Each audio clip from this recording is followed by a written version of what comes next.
Больш за паўмесяца ў чарзе. Сітуацыя на беларуска-польскай мяжы драматычная. Замірэнне на ўмовах Расіі. Ці пойдзе ўкраіна на фактычную капітуляцыю перад агрэсарам. Справядлівасць супраць КДБ у амерыканскім судзе. Панядзелак, 18 жніўня, 19 гадзіна, аб'ектыў. Я, Валер Руселік, вітаю гаспадарства і запрашаю на выданне.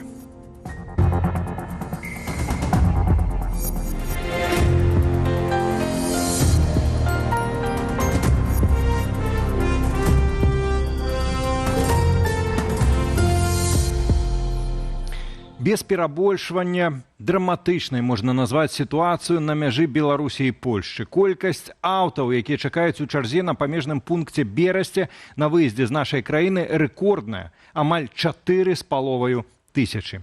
Каб вы разумелі тэмпы маштабавання праблемы, у параўнанні з мінулай пятніцай чарга вырасла на 1000 аўтаў. Каб фізічна адстаяць яе, паводле чат-бота очередзі на граніцах спатрэбіцца ажно 16 сотняў. Памежны калапс у матэрыяле Алеся Яшчанкі. 4460 аўтаў і 110 аўтобусаў. Пра такую чаргу на памежным пункце Берасці на сваім сайце станам на 14-ю гадзіну паведамляе Дзяржаўны памежны камітэт Беларусі. За 2 гадзіны 5 метраў праехалі, аўтобусаў сотня і больш. Скардзяцца карыстальнікі тэлеграм-каналу «Варшавка, граніца, Брест-Тересполь». Аўтамабільная чарга электронная, то бок фізічна заставацца ў ёй вы не мусіце. Працэдура наступная. Прыязджаеце на мяжу, рэгіструецеся, атрымліваеце нумар і можаце ехаць. Калі чарга падыдзе, вас выключуць. З інфармацыяй у тэлеграм-канале «Граніца бай онлайн» вядома, што ад моманту рэгістрацыі да выкліку на дадзены момант праходзіць каля 10 сотняў. Прыярытэт для пасажыраў з дзецьмі да 3 гадоў. У сувязі з сітуацыяй на мяжы актываваліся прадпрымальныя грамадзяне. Шукаю чалавека з прыярытэтам для перасячэння мяжы на маім аўтамабілі на 21 жніўня вечар, альбо 22. Забяру і завязу, куды скажаце. Вітаю, вельмі патрэбнае адно месца Берасці, Варшава на 19.08, пашпарт РБ, аплата еўрамі ці доларамі. Здам кватэру ў Берасці на сотні з 19 да 20 жніўня. Кватэра недалёка ад мяжы. Праз доўгае чаканне на мяжы аўтобусы беларускіх перавознікаў з Варшавы затрымліваюцца прыкладна на сотні. У сувязі з працяглым праходжаннем дзяржаўных межаў Рэспублікі Беларусі і Польскай Рэспублікі а 13:30 18.08.2025 адправіцца аўтобус па маршруце Варшава-Менск. У першую чаргу пасадку будуць ажыццяўляць пасажыры з квіткамі на 16:30, 21:00, 17.08.2025. Пры гэтым ахвочых трапіць у Літву значна менш. Гэтак паводле беларускага дзяржаўнага памежнага камітэту у пункце Каменны Лог у дзень у чарзе чакалі 120 аўтаў. Яшчэ менш у пункце пропуску Беняконі. Але на гэтым кірунку свае складанасці. Некаторыя беларускія перавознікі пачалі адмяняць рэйсы ў Вільню. Гэтак рэйсы з Магілёва праз Менск скасавала кампанія «Аўтасеўлад». Транспортная инспекция литовская. Запретили не выпустить наш автобус. Ну, вообще всем рассылки такие сделали. Позавчера были 2 рейса, с сегодняшнего дня, позавчера дня по одному. На мінулым тыдні рэйсы ў Вільню скараціў літоўскі перавознік «Еўролайнс». За ім пра такую ж захаду паведаміў беларускі «Менск-Транс». Алеся Яшчанка, Белсат.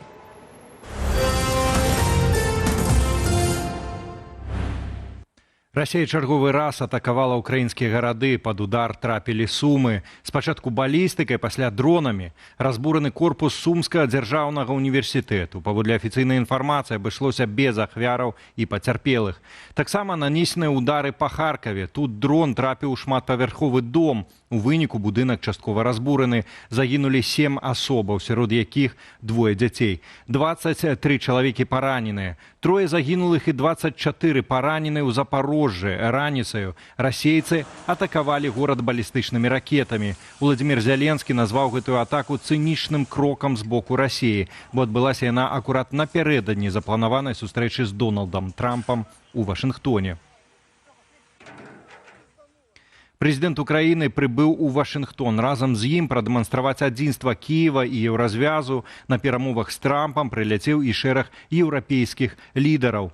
Ці ўдасца ўкраіне пазбегнуць пуцінскага сцэнара ўрэгулявання канфлікту, распавядзе Уладзіслаў Корсак. Літаральна праз некалькі гадзінаў амерыканскі лідар прыме ўкраінскага прэзідэнта ў авальным кабінеце. Спачатку сам-насам, пасля пашыраная сустрэча з лідарамі Нямецчыны, Вялікай Брытаніі, Францыі, Італіі, Фінляндыі, а таксама з кіраўніцтвам Еўракамісіі і НАТО. Я это вижу как своего рода такое представление, разыгранное в нескольких партиях от Дональда Трампа, дабы снять с себя ответственность за эту войну и показать, что он сделал все, что мог. И в данном случае передать эстафетную палочку европейцам, сказать, теперь занимайтесь сами, раз Украина не хочет идти на компромисс. Перад візітам украінскага лідара ў Вашынгтон Дональд Трамп зрабіў шэраг неадназначных заяваў. Маўляў, цяпер усё залежыць ад Зеленскага. Ён можа спыніць вайну з Расіяй амаль адразу, калі захоча. Нельга вярнуць Крым, а ў НАТО Украіна не ўступіць. Паводле крыніцаў агенцтва Reuters, падчас сустрэчы на Алясцы расійскі бок агучыў ЗША умовы мірнага урэгулявання ва ўкраіне. Гэтак Расія патрабуе вываду украінскіх войскаў з Данецкай і Луганскай вобласцяў. Адпаведна, гатовая да замарозкі лініі фронту ў Запарожжы і Херсоншчыне, выхаду з Харкаўшчыны і Сумшчыны. Украіна ж мусіць адмовіцца ад уступлення ў НАТО. На парадку дня таксама прызнанне Крыму расійскім, наданне статусу расійскай мове і РПЦ ва ўкраіне. Поведение России, внутренняя политика России, милитаризация российской экономики, все это свидетельствует о том, что Россия готовится вести войну и дальше.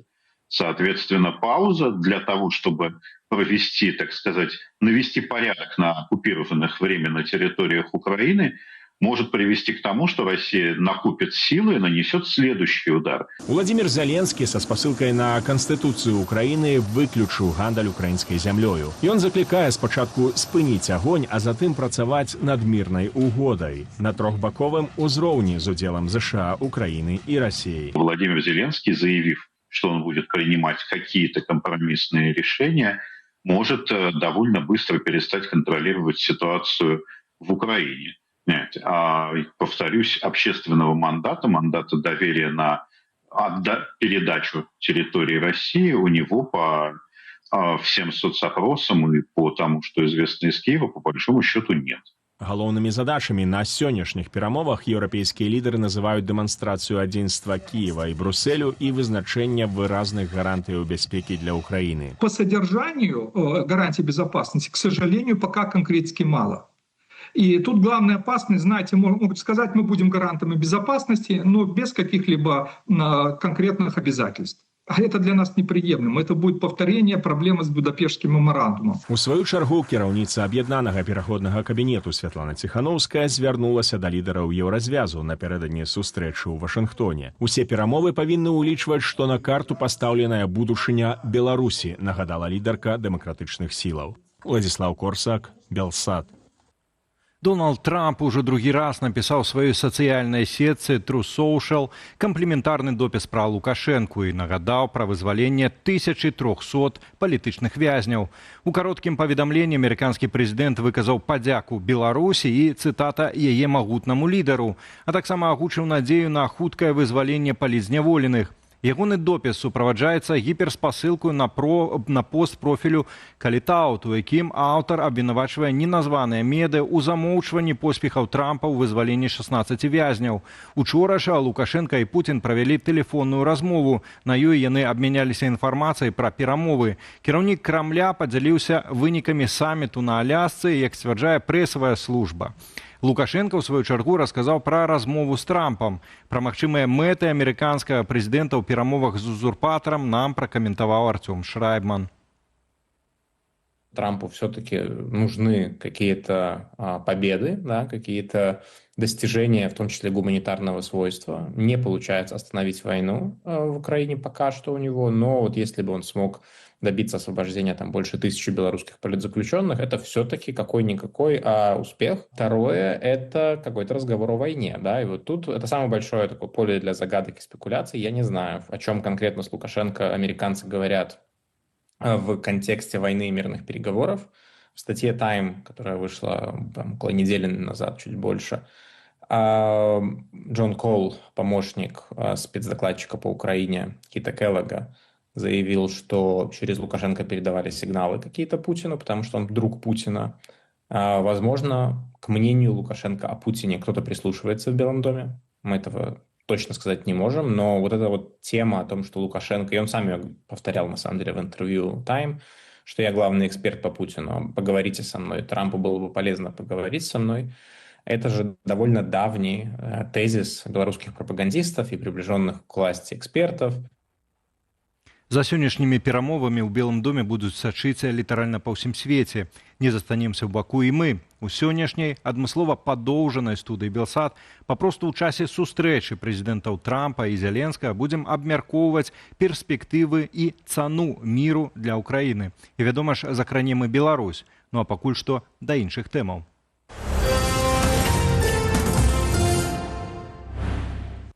Ад катаванняў у турме да першай кампенсацыі ў выглядзе цукерак ад Лукашэнкі. Былы палітвязень і амерыканскі адвакат Юрась Зянковіч у Варшаве прэзентаваў сваю ініцыятыву «Справядлівасць супраць КДБ». Чаго ён ідзе ў суд ЗША і як гэты паход можа паўплываць на лёсы іншых беларусаў. У пошуках адказаў на гэтае пытанне мерапрыемства наведаў і наш калега Руслан Ігнатовіч. Сёння ў беларускім доме ў Варшаве былы палітвязень, амерыканскі юрыст і беларускі актывіст Юрай Зянковіч прэзентаваў сваю новую ініцыятыву пад назваю «Справядлівасць супраць КДБ». Гэтая праграма юрыдычнай і грамадзянскай барацьбы за праўду і годнасць, якая накіраваная супраць беларускіх сілавых структураў, датычных да катаванняў і палітычных пераследаў. Юрай Зянковіч з свайго досведу уяўляе, як працуе карная сістэма ў Беларусі. У 2021 годзе яго затрымалі супрацоўнікі КДБ ў Маскве, а затым вывезлі ў Беларусь. Разам з Александром Пядутам і Рыгорам Кастусёвым судзілі ў справе змоўнікаў. Вырак 11 гадоў калоніі. Вясной гэтага года пасля перамоваў паміж уладамі Беларусі і ЗША Зянковіч быў вызвалены. Ён плануе падаць пазоў у суд ЗША, каб прыцягнуць беларускіх силовиков до отказности за катаванні и незаконное утрыманне. И я буду спрабаваць даказаць тое, што здарылася са мной ў 2021 годзе, гэта быў акт тэрарызму. Калі гэта мне удасца, гэта адчыніць дзверы таксама для іншых палітзняволеных, якія змогуць таксама звяртацца ў суды Злучаных Штатаў і атрымліваць кампенсацыі за кошт тых грошаў рэжыму, якія арыштаваныя на Захадзе, в Европе і в Амерыцы. Паводле Зянковіча, у Амерыцы існуе практыка, якая дазваляе ахвярам катаванняў звяртацца ў суд, нават калі яны не грамадзяне ЗША. У адрозненні ад крымінальных працэсаў у Еўропе у гэтай справе гаворка ідзе пра грамадзянска-прававую адказнасць. Гэта значыць, што канкрэтныя людзі могуць быць вымушаныя выплаціць кампенсацыі за свае дзеянні. Зянковіч называе сваю ініцыятыву не асабістай, а агульнай справай усіх, хто прагне новай Беларусі. У эксклюзіўным каментары нашай здымачнай групе былы палітвязень распавёў, як ён апынуўся сведкам катаванняў з боку КДБ у дачыненні былога каліноўца Васіля Верамейчыка падчас здымак дзяржаўным тэлебачаннем прапагандысцкага фільму. Ён не хацеў казаць пэўныя рэчы, ён не хацеў казаць, што там разглядаўся планы забойства мірного насельніцтва пры ўварванні ў Беларусь. Ён адмовіўся так гаварыць на камеру, яго вывелі в туалет і фізычна яму патлумачылі, што ён павінен гэта рабіць, у яго няма выбара. Пасля чаго з'явіліся гэтыя кадры, дзе Васіль гаворыць, што тых, хто не згодныя з ўваходам палка Каліноўскага на Беларусь, падляжаць расстрэлу. Зараз Юрай Зянковіч і яго юрыдычныя партнёры ў ЗША рыхтуюць дакументы для падачы іску. Ён падкрэслівае, што гэта будзе доўгі шлях. Усе выдаткі на пазовы Зянковіч плануе пакрыць з асабістай кішэні. Руслан Ігнатовіч, Александр Баразенко, Белсат. План перамога закрываецца. Адпаведную заяву на сваім сайце апублікавала арганізацыя «Байпол». Усіх яго ўдзельнікаў, як адзначана ў тэксце, перавялі ў рэзерв. Адной з асноўных прычын закрыцця плану «Байпол» называюць страту доступу да чат-боту перамогі і адмоваю Святланы Ціхановскай ды Франака Вечоркі вярнуць гэты доступ. Следует считать, что план перамога закрыт на модернизацию. Для того, чтобы мы смогли немного подготовить план перамога к будущей ситуации, к будущим действиям. Также есть необходимость перевести одних участников плана из одного резерва в другой. У байпол адзначылі, што план перамога будзе закрыты да асаблівага распараджэння. Што маецца на ўвазе, у арганізацыі нам не патлумачылі. Пра стварэнне плану перамога было абвешчана 9 жніўня 2021 года. Меркавалася, што яго будуць выкарыстоўваць дзеля пратэстаў і правядзення падпольных акцыяў. Летась у траўні яго скарысталі для рассылкі з заклікам падтрымаць спіс Александра Азарова на выбарах у каардынацыйную раду. Пасля гэтага выпадку кіраўніка байпол і пазбавілі доступу да чат-боту плану.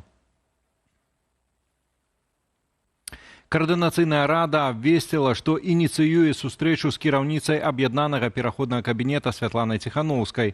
Хочуць абмеркаваць стратэгію дэмакратычных сілаў на найбліжэйшы год. Прытым сёння роўна 5 гадоў з таго моманту, як прэзідыум рады яшчэ ў Менску абвесціў дэкларацыю сваіх мэтаў і задач. Для чаго ж рада задумвалася і што ў выніку атрымалася, распавядзе Антон Бяздольны. У адказ на шматлікія парушэнні падчас выбараў і гвалт сілавікоў кандыдатка ў прэзідэнты Святлана Ціханаўская яшчэ 14 жніўня 2020-го абвясціла пра стварэнне адмысловай рады для перадачы ўлады. 17 жніўня штаб Ціханаўскай апублікаваў склад рады, куды ўвайшлі актывісты, праваабаронцы, палітыкі, грамадскія і культурныя дзеячы. Координационный совет ставит своей целью поиск путей для преодоления политического кризиса в Республике Беларусь и обеспечения согласия в обществе на основании Конституции. Лукашенко ніякіх перамоваў праводзіць не збіраўся. У той жа дзень, калі прэзідыум рады заявіў свае мэты, ён сабраў Совет бяспекі. Мы это расцениваем однозначно. Это попытка захвата власти со всеми вытекающими последствиями. Цягам тыдня следчы камітэт адкрыў крымінальную справу і пачаў выклікаць на допыты, а пазней затрымліваць чальцоў рады. Гэтак за кратамі апынуліся Максім Знакі і Марыя Калеснікава, але большасць з удзельнікаў першага спісу здолелі выехаць за мяжу.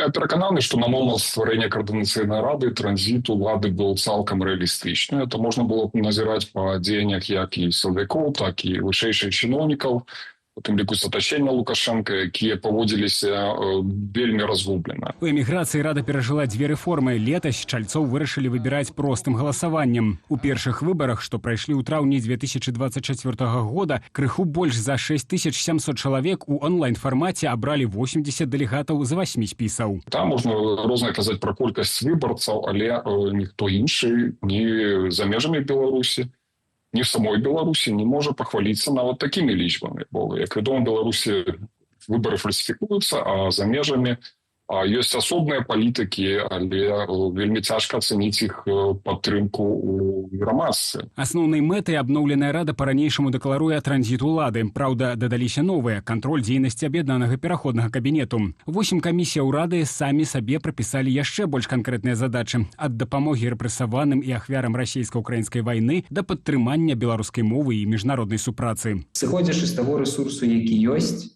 сыходзячы фактычна з валантэрскай працы ўсіх чальцоў камісій, сыходзячы з таго, што гэта дадатковая нагрузка да чальцоў координацыйнай рады, вынікі, я бы не сказаў, што вельмі моцныя, але я бы не сказаў, што сыходзячы з рэсурсаў яны маглі бы быць іншымі. За год працы трэцяга склікання ў координацыйнай радзе здарылася некалькі скандалаў. Структуру пакінулі больш за дзясятак дэлегатаў, а ў канцы сакавіка стала вядома пра знікненне спікеркі Анжэлікі Мельнікавай, месцазнаходжанне якой да сёння невядомае. Згодна з рэгламентам, мандат цяперашняга складу координацыйнай рады дзейнічае 2 гады і скончыцца ў 2026.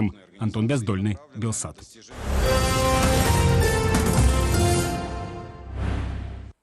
Ну а ўлады ў Менску заяўляюць, што пачалі развязваць праблему з бясконцымі падтапленнямі ў сталіцы падчас залеваў.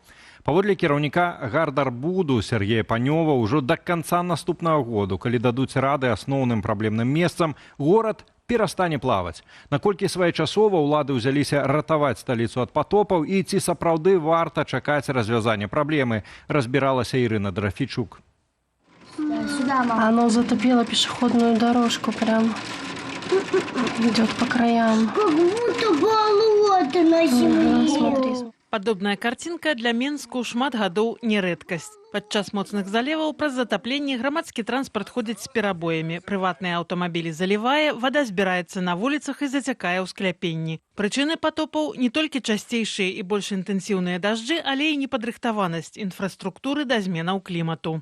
тыя сістэмы, якія праектавалі пры пабудове горада яшчэ там, напрыклад, у 90-х, 80-х, 70-х, яны ўжо не разрахованы. Заўсёды, напэўна, ёсць пэўныя памылкі пры праектаванні, пры будаўніцтве, ёсць нейкія вузкія месцы, дзе скопліваецца вада. Новыя сістэмы ліўнёвыя прыеднуюцца да старых, і выходзіць, што гэта не прыстасавана пад сучасныя ўмовы. Найчасцей падтапленні пасля залеваў адбываюцца ў адных і тых жа месцах. На вуліцы Астрашыцкай ва Ўруччы, ля парку Чалюскінцаў і Камароўкі, на Нямізе, Інтэрнацыянальнай, Лагойскім тракце і Дражні, у раёнах Сухарава і Кунцаўшчына. Чыноўнікі ўзяліся вырашыць праблему. Так, на вадаводзе Яркава цяпер вядуцца працы, якія дапамогуць разгрузіць Фрунзенскі раён. Яшчэ 6 праектаў у распрацоўванні. До конца года разработаем всю оставшуюся документацию, и за первый-второй кварталы следующего года мы также должны снять еще ряд точек. Ну, вообще это, скажем так, наша задача снять вообще все первоочередные точки подтопления. Але паколькі працы вядуцца ва ўжо збудаваных раёнах з вялікай колькасцю інжынерных сетак, часта праблему вырашаюць нятаннай пабудовай мікратунэляў.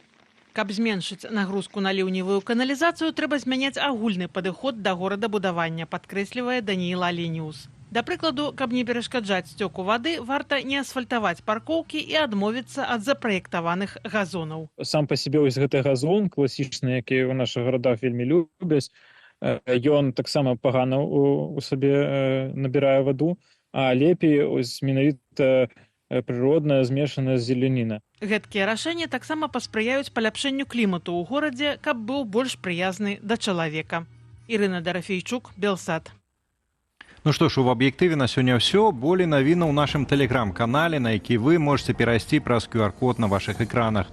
Ну, інфармацыйны вечар працягваецца. Спадарства чакаюць Белсат онлайн, студыя Белсат, якія мы правядзем разам з Юліяй Лабанавай. Юля, вітаю, табе слова. Вітаю, Валерый, вітаю спадарства. Сёння ў студыі Белсат прагаворым пра ініцыятыву Юрыя Зенковіча па прыцягненні рэжыму Лукашэнкі да адказнасці за катаванне. А таксама разам будзем сачыць за падзеямі ў Вашынгтоне. Ці Зеленскі, Трамп і еўрапейскія палітыкі знойдуць шлях да замірэння ва ўкраіне. Цягам 1,5 гадзіны будзем абмяркоўваць з экспертамі. Пакуль жа прапаную спадарству агляд найцікавейшых публікацыяў з нашай інтэрнэт-старонкі.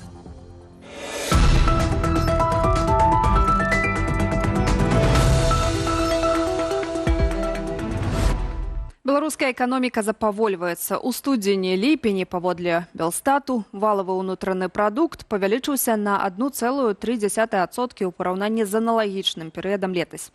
Афіцыйную статыстыку разбіраў Сцепан Кубік з Белсат.eu. Ён звярнуўся па каментар да эканамісткі даследчага цэнтру бюро Настасі Лузгіной. Са звестак Белстату вынікае, што галоўным тормазам беларускай эканомікі стала сельская гаспадарка. За першыя 7 месяцаў сёлета яна абрынулася амаль на 12% год да года. У статыстычным камітэце гэта патлумачылі пазнейшым, чым летась, пачаткам уборкі ўраджаю і нарыхтоўкі кармоў. Асноўным драйверам айчыннай эканомікі па-ранейшаму застаецца будаўніцтва. Працягвае падымацца з каленяў IT-галіна. Гэта ўзнаўленчы рост, бо цяпер доля сектару інфармацыі і сувязі ў ВУПе 4,8%. У найлепшыя часы для IT-сектару, калі ён у нас развіваўся актыўна, было на ўзроўні больш за 7%. То бок, гэта насамрэч проста такі ўзнаўленчы рост, хаця тэмпамі вышэй за іншыя сферы, акрамя будаўніцтва. А чаму ў студзені-ліпені скараціліся грузавыя перавозкі і сышла ў мінус апрацоўчая прамысловасць? Чытайце ў артыкуле «Беларуская эканоміка рэзка запаволіла рост» на інтэрнэт-старонцы Белсату. Беларусы ў Польшчы ўсё ж змогуць падаваць пасведчанне аб нараджэнні на бланках БССР ці СССР. Днямі з'явілася інфармацыя, што Міністэрства ўнутраных справаў і адміністрацыі Польшчы забараніла аддзелам грамадзянскіх справаў прымаць такія дакументы. Нашыя калегі з Белсат.eu звярнуліся ў ведамства па каментары і атрымалі адказ. У Міністэрстве ўнутраных справаў і адміністрацыі адзначылі, што не прымалі пастановы ў гэтым пытанні, а накіравалі дырэктарам аддзелаў грамадзянскіх справаў і раўназначных ваяводскіх упраўленняў адпаведны інфармацыйны ліст. Паводле ведомства, кіраўнік ЗАГСу можа запытаць аб пастыльныя дакументы, выдадзеныя ў СССР ці БССР, толькі калі сумняецца ў іх афіцыйным характары або сапраўднасці. У міністэрстве журналістам Белсату таксама заявілі, што дашлюць яшчэ адзін ліст ваяводам з інфармацыяй у такім выглядзе, каб яна не выклікала сумневаў. Нашыя калегі накіравалі ў МУС і А запыт з удакладненнямі, адказ на які абяцаюць апублікаваць неўзабаве. Перад гісторыю сітуацыі чытайце ў артыкуле, а пастыль не патрэбны ў кожным выпадку. Блогер и былы палітвязень Сергей Тихановский адзначае 47-й дзень нараджэння. І першая на волі пасля 5 гадоў за кратамі. Ганна Калтыгіна з інтэрнэт-старонкі Белсату у сваім артыкуле пералічыла асноўныя падзеі, якія Сергей Тихановский прапусціў за гэты час і можа нагнаць. Маштабных пратэстаў беларусаў пасля сфальсіфікаваных прэзідэнцкіх выбараў 2020-го Сергей Тихановский не пабачыў, як і не стаў сведкам распачатых уладамі масавых рэпрэсіяў супраць пратэстоўцаў, разгрому незалежных медыяў і праваабарончых арганізацыяў. Цяпер, калі Беларусь стала закрытай краінаю і кантралюецца знутры, варыянтам для вонкавых дзеянняў няшмат. Аднак, мяркуе аўтарка артыкулу, Сергей Тихановский можа, сярод іншага, аб'ядноўваць дыяспару і шукаць міжнароднага падтрымання. Сергей заставаўся за кратамі і тады, калі Расія пачала паўнамаштабную вайну супраць Украіны ў лютым 2022-го. Канфлікт, у які нашая краіна трапіла як суудзельніца агрэсіі Крамля. Дзеля падтрымання украінцаў Сергей Тихановский выходзіць на антываенныя мітынгі. Але што ён можа зрабіць яшчэ? Чытайце ў артыкуле Тихановский адзначае першы дзень народзінаў на волі, што ён прапусціў і можа нагнаць на belsat.eu. Гэта быў агляд найцікавейшых публікацыяў з нашага сайту belsat.eu. Цяпер запрашаю гаспадарства на дыскусію з экспертамі ў студыю Белсат.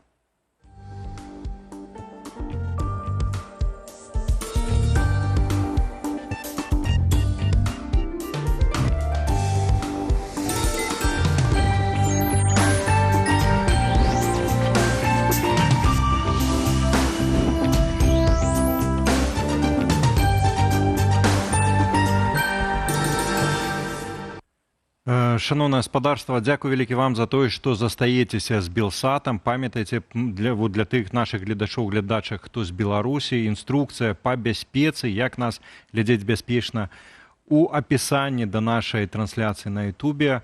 Ну а для ўсіх таксама прапаноўваем традыцыйна паўдзельнічаць у нашай апытанцы, падчэпленай да стрыму на Ютубе. Чаго чакаеце ад сустрэчы ў Белым доме сёння? 4 варыянты адказу. Спынення расійска-украінскай вайны, вызвалення Беларусі, чарговых заяваў пра важнасць міру і на цяперашні момант самы папулярны адказ нічога.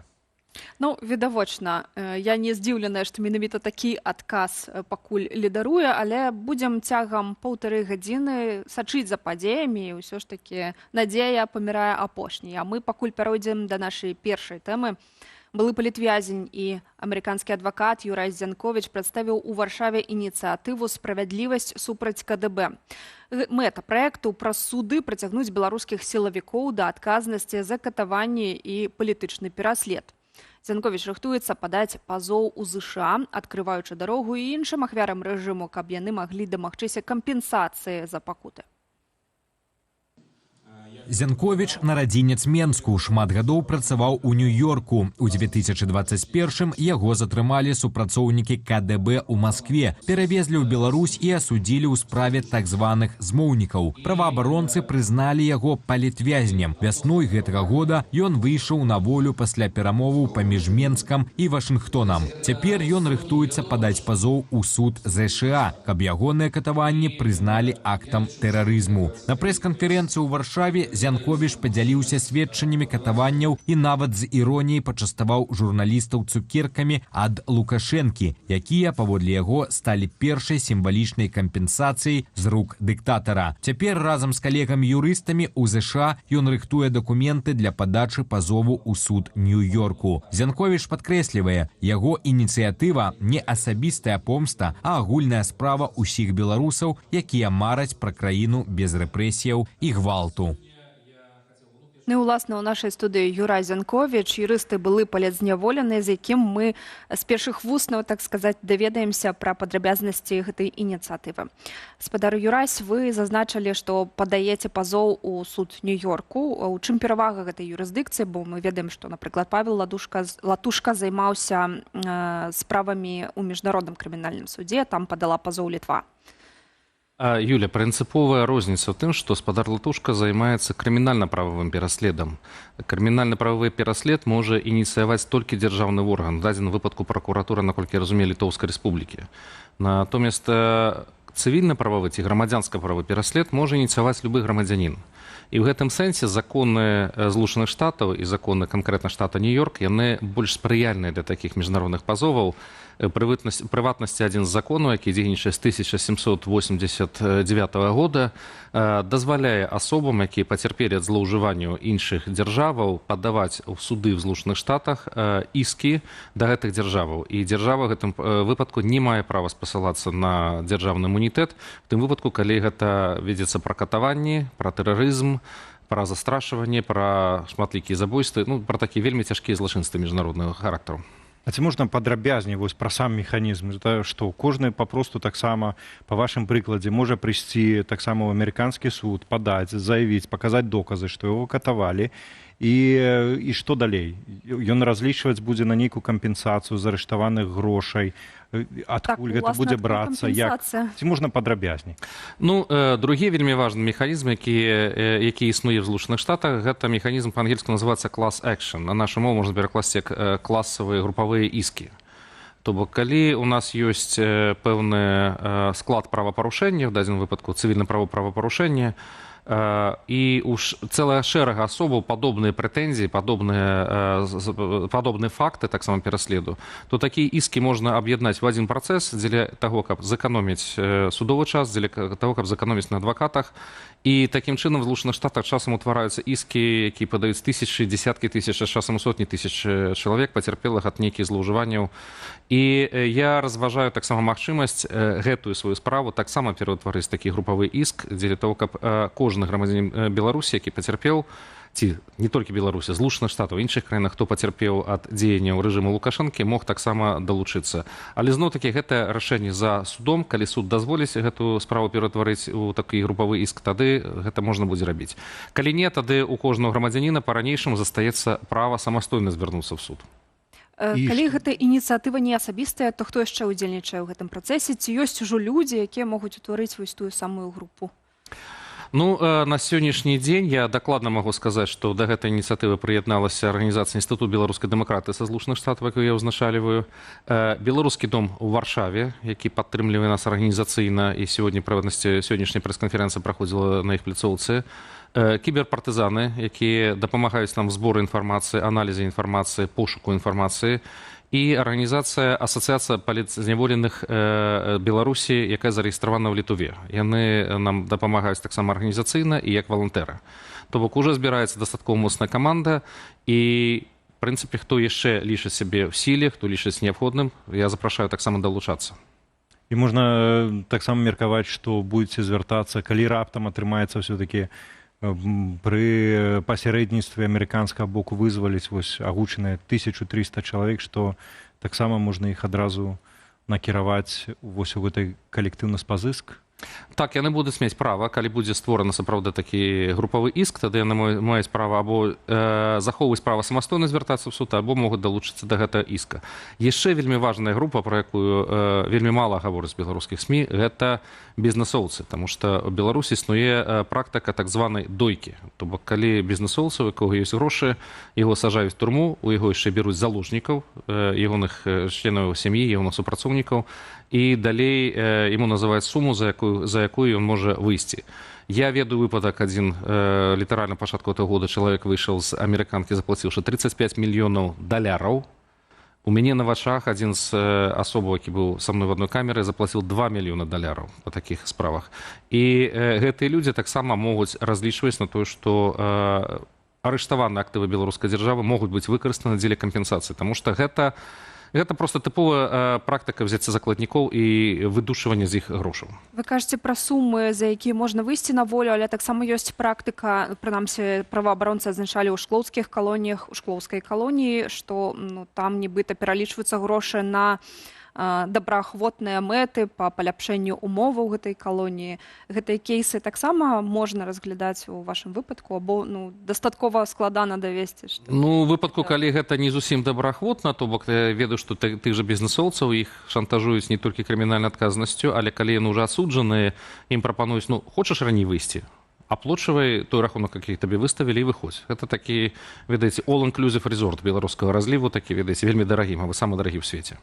Ну, агулам так патэнцыйна выглядае, што можа быць нават такі эфект снежнай лавіны. Галоўнае, каб першыя нейкія былі выпадкі дасягнулі поспеху, а далей там ледзьве не кожны беларус можа, таму што дойка гэтая, она і ў дачыненні, напрыклад, да тых, хто данаціў для беларускіх добраахвотнікаў, медыю, гэтак далей, палітвязняў, сваякоў палітвязняў, гэтак далей. Але ўсё-такі, вось вы кажаце пра арыштаваныя актывы, ці гэтыя грошы цяпер будуць людзям выплочвацца альбо пасля змены рэжыму ў Беларусі? Як вы бачыце вось гэты працэс?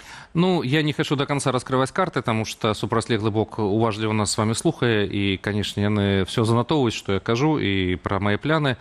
Але што датычыць вось гэтых актываў, якія ўжо арыштаваныя, па-першае, гэта залежыць ад палітычных воляў дзяржаваў, якія арыштавалі в дадзеным выпадку это Еўрапейскі звяз і Злучаны Штаты Амерыкі.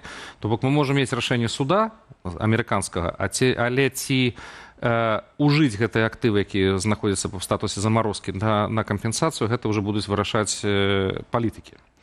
І другі момант вельмі важны таксама сказаць, што на пачатку я планую падаць дадатковы матэрыял в суд на арышт гэтых актываў, дзеля того, каб не толькі гэтых, а любых актываў, які мы знойдзем, дзеля того, каб яны былі пералічаны на спецыяльны суд, на спецыяльны рахунак в судзе, і каб яны былі ўжо дасяжныя на момант, калі суддзя ці суд вынесе сваё рашэнне, дзеля того, каб іх уже можна было ўжыць для выплатаў кампенсацыі. Такім чынам, гэта два кірункі, то есть першае гэта пошук актываў, другое это іх арышт. Юрась, наколькі рэалістычна на агул выглядае заяўленая вамі мэта, улічваючы, хаця б вось апошнія кампліменты, якія Трамп піша ў сваёй сацыяльнай сетцы Лукашэнку, наколькі гэта можа, важкі быць гэты працэс, прыцягнуць увагу амерыканскага грамадства, сапраўды пайсці, тому што шмат высокіх такіх шляхетных ініцыятываў, пакуль што адзін вынікі. Як вы бачыце рэальнасць? Ведаеце, я скажу так, што тое, што Трамп звярнуў увагу на праблему палітвязняў у Беларусі, тое, што ён патрабуе практычна ад Лукашэнкі вызвалення 1300 чалавек, гэта ўжо гаворыць на тое, наколькі важная гэтая праблема для Злучаных Штатаў Амерыкі, наколькі важная праблема для ўсяго свету салідарнасць з беларусамі і з палітычнымі зняволенымі. Таму тое, што зараз адбываецца, я лічу, што толькі грае мне на руку, даграе на руку гэтай ініцыятыве, і гэта толькі спрашчае ўсё. Таму што гэта сапраўды палітыка Трампа такая, што ён вельмі лёгка раздае кампліменты, якія ему нічога не каштуюць. І калі за кампліменты ён даб'ецца вызвалення 1300 чалавек, я лічу, гэта выдатная здзелка. Чарговая выдатная здзелка заключаная Трампам будзе. У кожным выпадку усялякая ініцыятыва, якая будзе спрыяць, каб злачынцы ў Беларусі адказалі па ўсіх рахунках, канешне, толькі можна вітаць і пажадаць поспеху. Дзякуй вялікі вам за сённяшнюю размову. Мы спадарству хочам нагадаць, Юрась Зянковіч, юрыст, былы палітзняволены, быў з намі ў студыі. Ужо праз лічаныя гадзіны прэзідэнт ЗША Дональд Трамп і Владзімір Зеленскі правядуць асабістую сустрэчу тэт-а-тэт. Яна працягнецца прыкладна гадзіну. А пасля гэтага да іх далучацца еўрапейскія лідары, каб абмеркаваць вынікі нядаўных перамоваў на Алясцы і магчымасці спынення вайны ва ўкраіне. Прыкладна о 21:15 паводле беларускага часу амерыканскі прэзідэнт прывітае лідараў краін Еўропы, потым яны зробяць супольную фатаграфію. А ўжо затым, менш чым праз гадзіну, запланаваная сустрэча Трампа і Зеленскага з еўрапейскімі лідарамі. Галоўныя тэмы сустрэчы ў Вашынгтоне – канфлікт інтарэсаў Кіева і Масквы. Паводле Bloomberg, Дональд Трамп імкнецца абмеркаваць тэрытарыяльныя саступкі, якіх патрабуе Расія, а Ўкраіна будзе дамагацца надзейных гарантыяў бяспекі. І дзяржсакратар ЗША Марк Рубіо таксама падкрэсліў, што на перамовах абмяркуюць ролю Амерыкі ў абароне бяспекі ўкраіны. Некалькі дзён таму Дональд Трамп сустракаўся на Алясцы з Владзімірам Пуціным.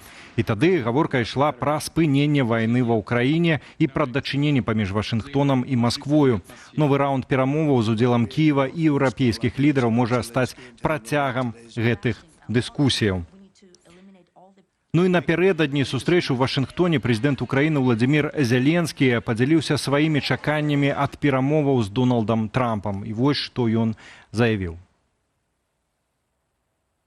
Мір павінен быць трывалы. Не так, як гэта было некалькі гадоў таму, калі Украіну прымусілі аддаць Крым і частку нашага ўсходу, частку Донбасу. А Пуцін выкарыстаў гэта проста як плацдарм для новага нападу. Ці калі Украіне далі нібыта гарантыі бяспекі ў 1994 годзе, але гэта не спрацавала. Вядома, не варта было аддаваць Крым тады, як пасля 2022 года украінцы не аддалі Кіеў, Адэсу, Харкаў. Украінцы змагаюцца за сваю зямлю, за сваю незалежнасць. Цяпер у нашых ваяроў ёсць поспехі ў Данецкай і Сумскай вобласцях. Упэўнены, абаронім Украіну, дзейсна гарантуем бяспеку, і наш народ заўсёды будзе ўдзячны прэзідэнту Трампу, усім у Амерыцы, кожнаму партнёру за падтрыманне і неацэнную дапамогу. Расія мусіць скончыць гэтую вайну, якую сама ж і пачала. І я спадзяюся, што наша агульная сіла з Амерыкай, з нашымі еўрапейскімі сябрамі змусіць Расею да сапраўднага міру. Прэзідэнт Украіны можа імгненна пакласці канец вайне, калі адмовіцца ад Крыму і ўступлення ў НАТО.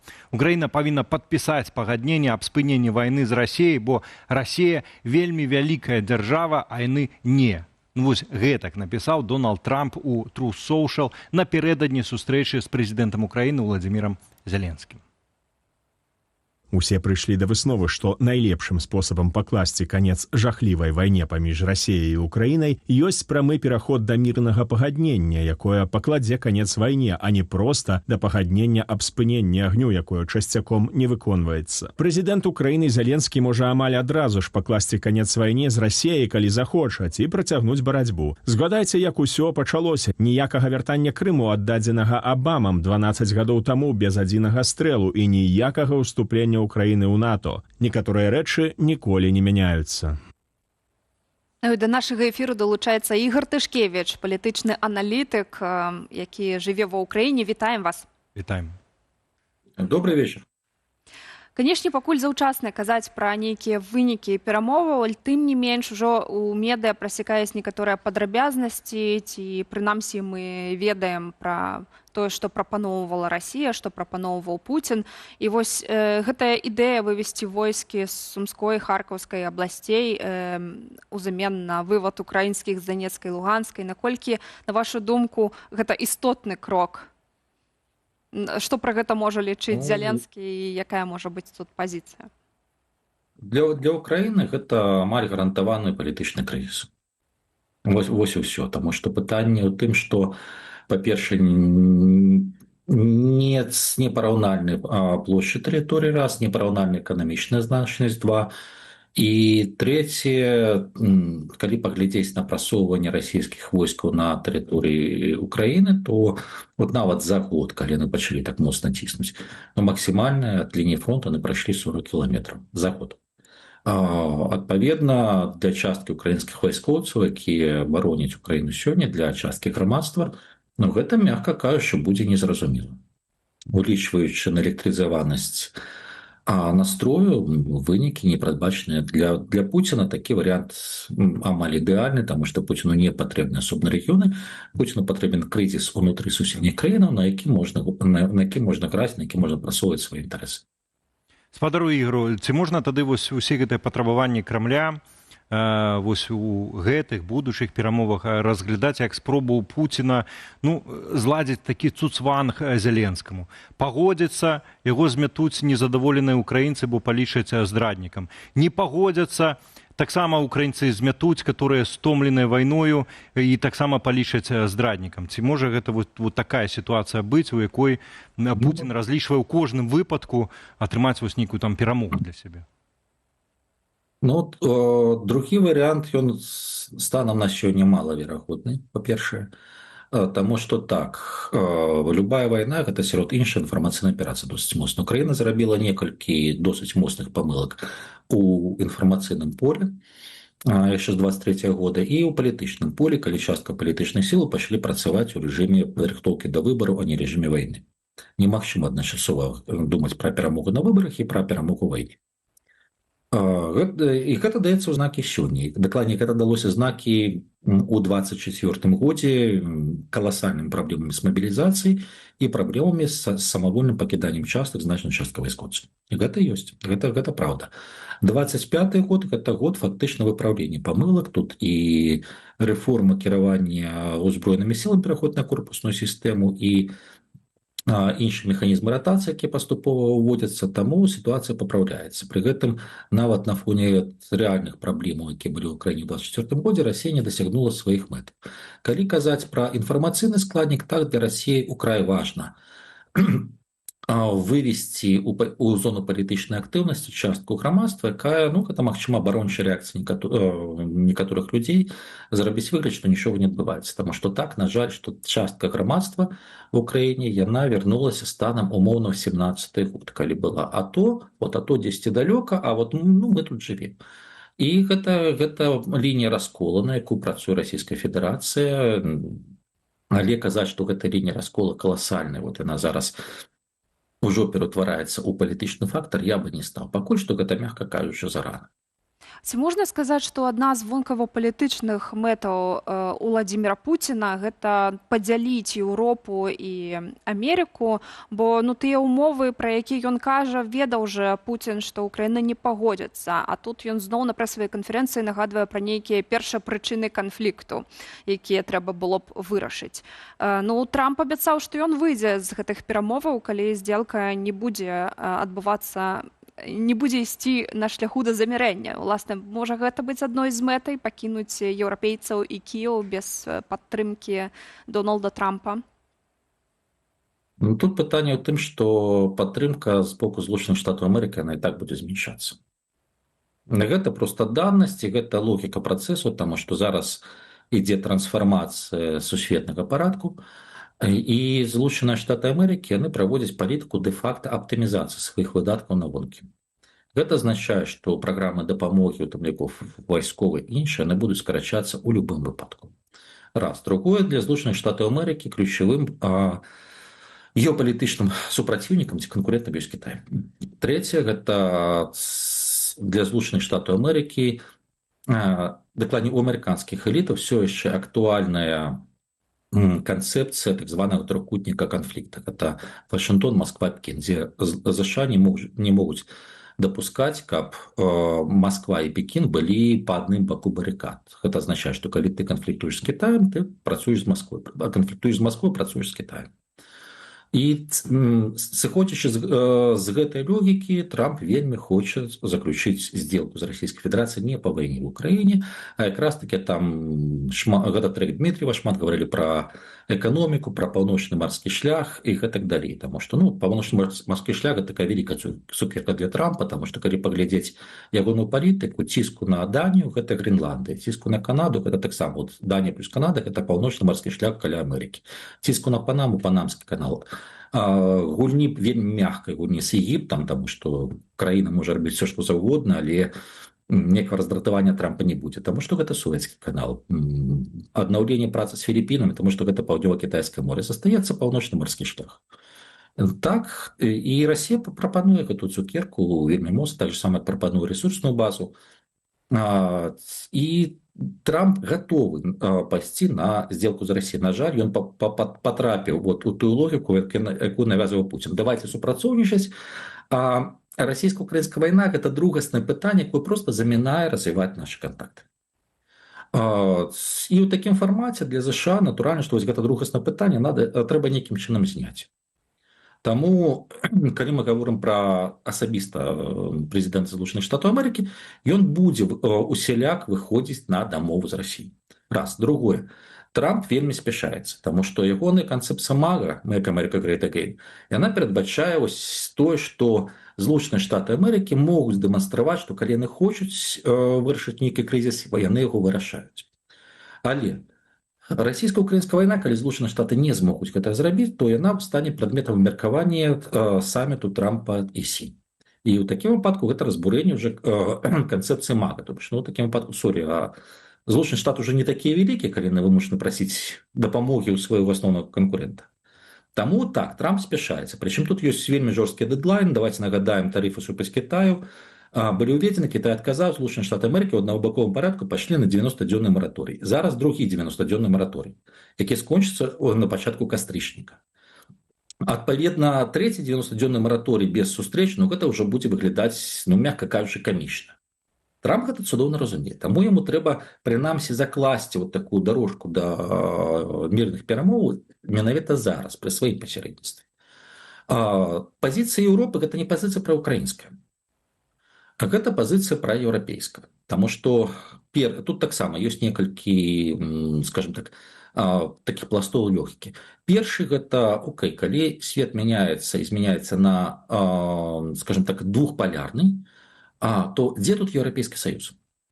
Таму што у старой канцэпцыі свету Злучаныя Штаты Амерыкі давалі фактычна парасольку бяспекі, але замест гэта навзаем еўрапейскія краіны, Еўрапейскі Саюз ішлі фактычна ў рэчышча амерыканскай палітыкі. Зараз США думаюць пра сябе.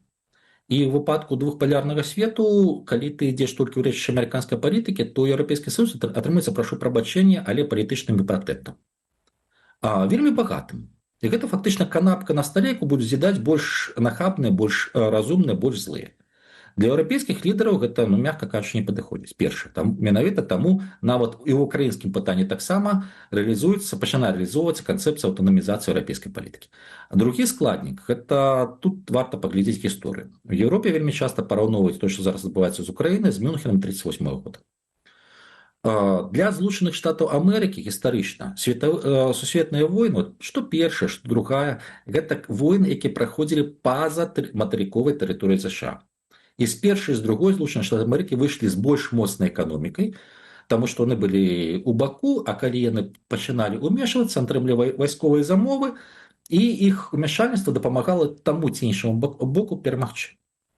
Адпаведна, для США гэта вайна в успрыняцці і выбаршчыкаў, і элітаў. Сусветная вайна, пагроза сусветнай вайны – гэта магчымасць прадэманстраваць веліч Амерыкі, зарабіць, што, в прынцыпе, хоча зрабіць Трамп.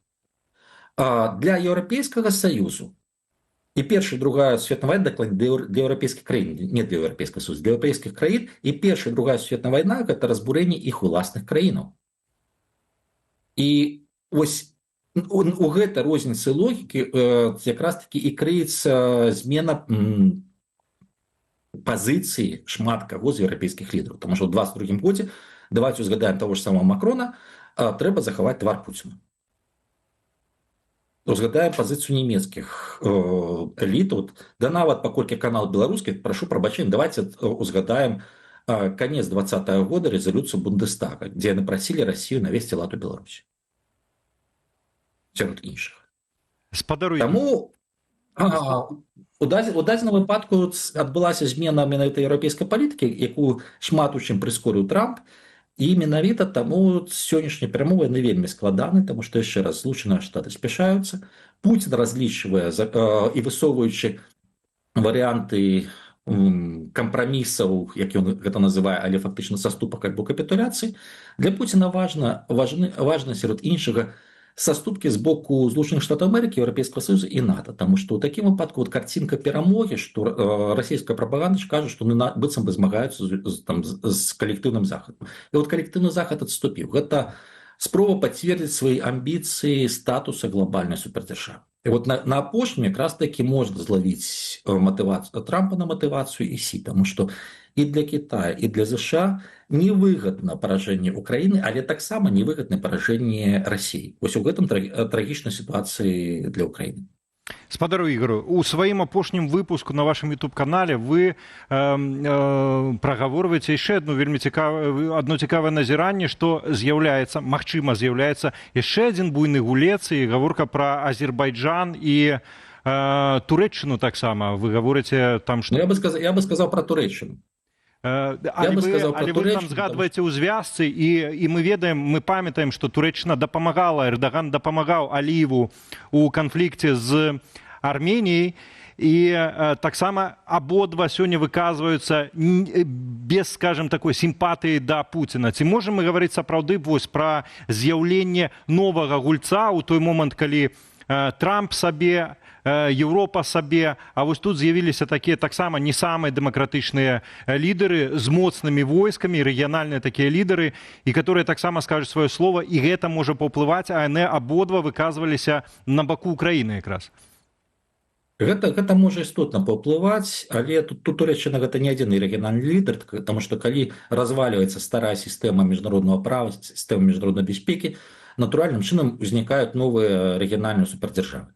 Туреччына да гэтага ішла больш за 25 год, таму што, напрыклад, у эканамічнай сферы першая заява Туреччыны на сайце Міністэрства энергетыкі пра тое, што задача Туреччыны стаць еўрапейскім газавым хабам і хабам па паліву, гэта была 2002 год, прошу прабачэння. Пасля она была паўторам 2010.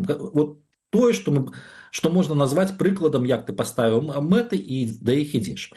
І Туреччына за апошнія гады паступова нарошчвала і эканамічны патэнцыял, і вайсковы, і калі глядзець, яна зараз адбудоўвае сваю зону ўплыву. Давайте паглядзім падзеі ў Сірыі. Доўга чакалі, пасля правялі дэ-факта залежны ад Туреччыны ўрад.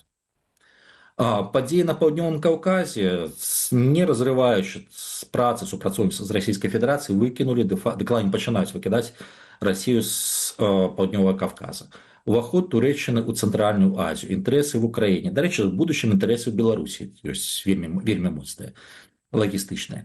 І на гэтым фоне гэта яшчэ праявілася пасля сваркі Зеленскага і Трампа в авальным кабінеце, таму што тады па вяртанні Зеленскага сабралась коаліцыя тых, хто будзе падтрымліваць Украіну. І вот паказальна, што частку краіну, напрыклад, Балты проста не запрасілі на гэтую сустрэчу. А Туреччына была там у асобе міністра замежных справаў. І гэта важна, таму што гэта турэцкі інтарэс, бо сёння дэ-факта Туреччына з'яўляецца вайсковай эканамічнай дамінантай у Чарнаморскім рэгіёне. Калі вайна сканчваецца кампрамісамі альбо саступкамі на карысць Расіі, Расія спрабуе вернуць свой уплыў у Чарнаморскім рэгіёне і ўваходзіць в канфлікт з інтарэсамі Туреччыны. Таму тут не пра украінская, не пра захадная, не нейкая іншая пазіцыя, тут пазіцыя пра турэцкая. І Эрдаган будзе вельмі жорстка адстойваць гэту пазіцыю. І Азербайджан, як хаўруснік Туреччыны, як безпасярэдні удзельнікі, фактычна ініцыятар працэсу на паўднёвым Кавказе, натуральна, што ён займае таксама такую ж самую пазіцыю, плюс Азербайджан перарос той момант, калі Расія магла з ім размаўляць, скажем так, з пазіцыі сілы, з пазіцыі старэйшага брата. І Эрдаган, і Аліеў, яны гэта Пуціну паказваюць. Прычым Аліеў апошнім часам все больш і больш актыўна самастойна, што, ў прынцыпе, даратуе расійскай эліты. І я б хацела вярнуцца крыху да все ж таки бліжэй да перамоваў да гэтай тэмы. Спецпасланнік Трампа Стывен Уіткаф заявіў, што Расія гатова заканадаўча замацаваць сваё абавязальніцтва не нападаць на іншыя краіны, на Украіну ці на іншыя еўрапейскія краіны. Што вы думаеце на гэты конт, ці можна верыць Расіі, у якім выпадку гэтая дамова б працавала? Трамп любіць словы пра big deal, великую угоду альбо великую дамову. У Расіі з Украінай была так званая великая дамова пра дружбу, сяброўства, добрасуседства, дзе калі не памыляюсь, трэцім параграфам была непарушнасць межаў і забарона агрэсіўных дзеянняў адзін датычна аднаго. А на той момант, гэта не было яшчэ зменаў расійскай канстытуцыі, адпаведна міжнародныя дамовы мелі вышэйшы прыярытэт у сістэме расійскага заканадаўства. Гэта Расія ніякім чынам не зашкодзіла напасці на Украіну. Спадар Ігор, дзякуй вялікі вам за сённяшні каментар. Будзем заўсёды вас рады бачыць у нас у эфіры. Будзем, канешне ж, звяртацца да вас яшчэ. Дзякуй вялікі. А я спадарству нагадаю, Ігор Тышкевіч, палітычны аналітык, беларус з Украіны, быў з намі на відэасувязі. Ну, а напярэдадні сустрэчы сённяшняй Зеленскага і Трампа Святлана Ціхановская накіравала лісты прэм'ерцы Італіі Джорджа Мелоні, президенту Финляндии Александру Стубу, генеральному секретарю НАТО Марку Руте и президентце Еврокомиссии Урзуле фон дер Ляйен с просьбой у дамоўленасцях аб непарушнасці еўрапейскіх межаў памятаць і пра Беларусь. Гэтыя дні маюць вырашальнае значэнне не толькі для Украіны, але і для Беларусі і для ўсяго нашага рэгіёну. Мы высока цэнім намаганні прэзідэнта Трампа дзеля дасягнення трывалага міру і ўдзячныя еўрапейскім лідарам за непахіснае падтрыманне Украіны. Наш прынцып просты: межы і суверэнітэт недатыкальныя, а Расія павінна спыніць сваю злачынную вайну. Для нас вельмі важна захаваць незалежнасць і суверэнітэт Беларусі, вызваліць яе з-пад кантролю Расіі. Напярэдадні саміту ў Вашынгтоне я накіравала асабістае паведамленне нашым сябрам і саюзнікам: прэм'ерцы Джорджы Мелёні, прэзідэнту Александру Стубу, генеральнаму сакратару Марку Руте і прэзідэнтцы Урзулі фон дер Ляйен з нашай пазіцыі адносна Беларусі і словамі падтрымання для Украіны. Таксама я прасіла перадаць прэзідэнту Трампу словы шчырай удзячнасці за яго намаганні ў вызваленні ўсіх нашых палітвязняў і спыненні палітычных рэпрэсіяў. А ў нашым эфіры Павел Латушка, кіраўнік народнага антыкрызіснага ўпраўлення і намеснік кіраўніцы аб'яднанага пераходнага кабінету. Вітаем вас. Добрый вечер. Добрый. Пакуль ідуць перамовы аб замірэнні ва ўкраіне, ці варта непакоіцца Беларусі, што з ейнай незалежнасцю? Ці могуць уласна нейкія падпісаныя дамовы азначаць, што ёсць пагроза Беларусі дастацца суцяшальным прызам для Расіі? Наша гісторыя неаднойчы даказвала, што Беларусь заўсёды была на скрыжаванні войнаў і геапалітычных разломаў. І ў гэтай сітуацыі мы таксама знаходзімся на гэтым геапалітычным разломе, але важна зразумець, па якім баку мы будзем як Беларусь.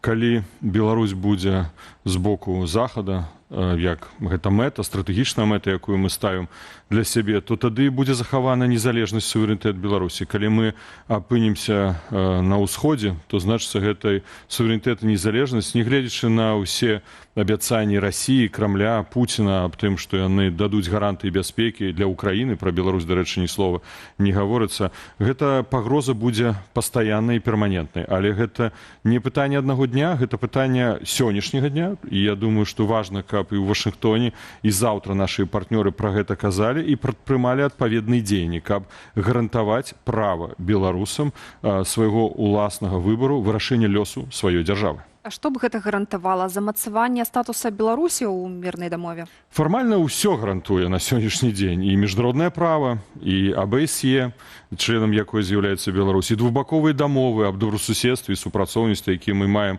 у тым ліку і з Расійскай Федэрацыяй. Мы будзем жа сур'ёзна разглядаць толькі рызыкі менавіта з боку Расіі. Няма ніякіх рызыкаў ні з боку Украіны, ні Польшы, ні Літвы, ні Латвіі. Так што з пункту гледжання міжнароднага права у нас усё гэта ёсць. Але мы бачым усходняга суседа, які праводзіць агрэсіўную палітыку, і пачаў ён яе рэальна рэалізоўваць не ў 2022 годзе, ў 2014, калі мы кажам пра ваенныя, вайсковыя дзеянні, але іншага плана, рускамірскія дзеянні, ідэалагічныя дзеянні, уплыву на насельніцтва як Украіны, так і Беларусі, гэта ажыццяўляецца на працягу дзесяцігоддзяў, а хтосьці скажа нават стагоддзяў, будзе мець рацыю. Таму сёння, я думаю, што важна ставіць пытанне аб заключэнні адпаведнай дамовы у рамках нашага рэгіёну. Магчыма, гэта міжнародны дакумент, які бы даў дадатковыя гарантыі. Але, зноў жа такі, мы можам узгадаць з вами Будапешцкі мемарандум, які быў падпісаны ў 1994-95 годах, калі Беларусь адмовілася ад ядзернай зброі. Ці ён стаў гарантыяй для Украіны? Не. Таму дакументы важна падпісваць, важна браць гэта абавязацтвы. Ну, напэўна, яны могуць дзейнічаць некалькі гадоў, дай Божа, некалькіх дзесяцігоддзяў, але пазней трэба вельмі актыўна дрыфаваць, вельмі актыўна плыць у бок захада і аб'ядноўвацца з Еўрапейскім Саюзам, бо толькі у гэтай арганізацыі мы можам сапраўды мець гарантыі для нашай бяспекі і незалежнасці. Спадару Павел, ну тут вельмі важна не то, што удакладняць, а прагаворваць гарантыі каму? Менавіта Беларусі ці Лукашенку, потому что можно давать, говорить Беларусь, а режим застаецца, і он будзе казаць гарантыямі, а я буду і ядравую зброю сюды цягнуць, і атакаваць між мігрантамі, і зноў пушчу, каб заблукалі расійскія жаўнеры, прайшлі праз тэрыторыю Украіны і так далей. Як вось тут быць? Ну, вы маеце рацыю. Ну, конечно, мы не можем казаць пра гарантыі для Лукашэнкі. Лукашенко гэта антыгарантыя для беларусаў і для Беларусі. Гэта той чалавек, які давёў сённяшні стан стан нашай незалежнасці і суверэнітэта ў крытычнай сітуацыю. І калі я чую некаторых палітыкаў, якія кажуць, у нас супадаюць інтарэсы з Лукашэнкам, у нас не супадаюць інтарэсы з Лукашэнкам, бо менавіта на працягу гэтых дзесяцігоддзяў, асабліва за апошні час, пасля фальсіфікацыі выбараў у 2020 годзе, уступлення ў вайну як суагрэсар супраць Украіны, ён нанёс вельмі моцны удар па нашай незалежнасці і суверэнітэту. Таму, конечно, трэба думаць у кантэксце дзяржавы. І сёння, калі мы камунікуем з заходнімі партнёрамі, мы на гэта і звяртаем увагу, што Лукашенко не быў, не з'яўляецца і ніколі ўжо не будзе гарантам незалежнасці. Гарантам незалежнасці, як бы пафасна гэта не гучала, я разумею, здаю справаздачу гэтых слоў, з'яўляецца беларускі народ. А хто можа быць гарантам? Народ паднявольны ці вольны? Вось вольны народ, які мае свабоду, права выбару ўлады, змены гэтай улады. Вось гэта будзе галоўнай гарантыяй незалежнасці. І сёння складваецца такая сітуацыя, пра якую мы казалі, я асабіста выступаючы на канферэнцыі «Новая Беларусь». Вось гэтая акенка, можа в акно, патэнцыйных магчымасцяў у сувязі з развіццём геапалітычнай сітуацыі. Тое, што адбылося ў камунікацыі Трампа, Лукашэнкі, тое, што учора чарговы раз апублікаваў пост у сваёй соцсеткі Truth Social, гэта ўсё вынікае з геапалітычнай сітуацыі, а з другого боку назапашанага намі разам з нашымі партнёрамі патэнцыялу ізаляцыі Лукашэнку, таму што яму вельмі хочацца вырвацца з гэтых аковаў, і патэнцыялу ціску, санкцыйнага ціску, які сапраўды придушивая Лукашенко. Поглядите сённяшнюю статистику. Рост ВВП 1,3%. Падение сельскохаспадарчай вытворчасці 12,7%. Гэта крытычныя паказчыкі. Ён разумее, што выхаду няма. І таму і Расія, дарэчы, ідзе, можа, на такія правізарычныя, можа, трошкі, я не ведаю, нереалістычныя прапановы ў бок Украіны, але ўсё ж такі яна гатова ўжо таксама размаўляць. Паглядзім. Конечно, зараз вось гэты момант мы размаўляем, а ў Вашынгтоне пачынаюцца перамовы, якія будуць мець уплыў, я думаю, магчыма, на дзесяцігоддзе развіцця Еўропы і сітуацыі ў свеце. Ці не адбудзецца так, што гэтыя перамовы змясцяць фокус крышачку ад сітуацыі ў Беларусі з палітвязнямі? Святлана Ціхановская акуратна кіравала ліст да еўрапейскіх лідараў з просьбай не забывацца, і таксама яна прасіла, каб вызваленыя палітвязні не былі вывезеныя з Беларусі. Ці ўвогуле гэта магчыма? Гэтая камунікацыя Святланы Ціхановскай была распрацавана ў пятніцу на паседжанні аб'яднанага пераходнага кабінета, і учора рыхтаваў яе аб'яднаны пераходны кабінет, і лідарка накіравала адмысловыя звароты лідарам еўрапейскіх краінаў. Таксама сёння на нашай старонцы аб'яднанага пераходнага кабінета апублікавана стейтмент, заява, пазіцыя аб'яднанага пераходнага кабінета. Мы, конечно, разумеючы прыярытэтнасць вызвалення палітзняволеных, звяртаем увагу на нашых партнёраў, што пакуль Лукашенко пануе ў Беларусі, то Беларусь не будзе гарантам рэгіянальнай бяспекі. Таму на сённяшні дзень, конечно, мы зыходзім з прыярытэта. Трэба скарыстацца з гэтага моманту, каб вымусіць на Лукашэнку вызвалення 1300 плюс палітычных зняволеных, бо мы дакладна з вами, шчыра кажучы, не ведаем, колькі іх, колькі на хіміі знаходзіцца, колькі выкінута з краіны людзей, колькі крымінальных справаў завочна узбуджана, і гэтак далей, гэтак далей. Таксама спыніць рэпрэсію ў Беларусі, бо калі вызваленне адбудзецца, і мы вельмі хочам, каб гэта адбылася, і мы ўдзячны прэзідэнту Злучаных Штатаў Амерыкі за тое, што ён робіць гэтыя намаганні, вельмі дакладна, вельмі так мэтанакіравана, то не спыняючы рэпрэсіі, заўтра ўсё паўторыцца яшчэ раз.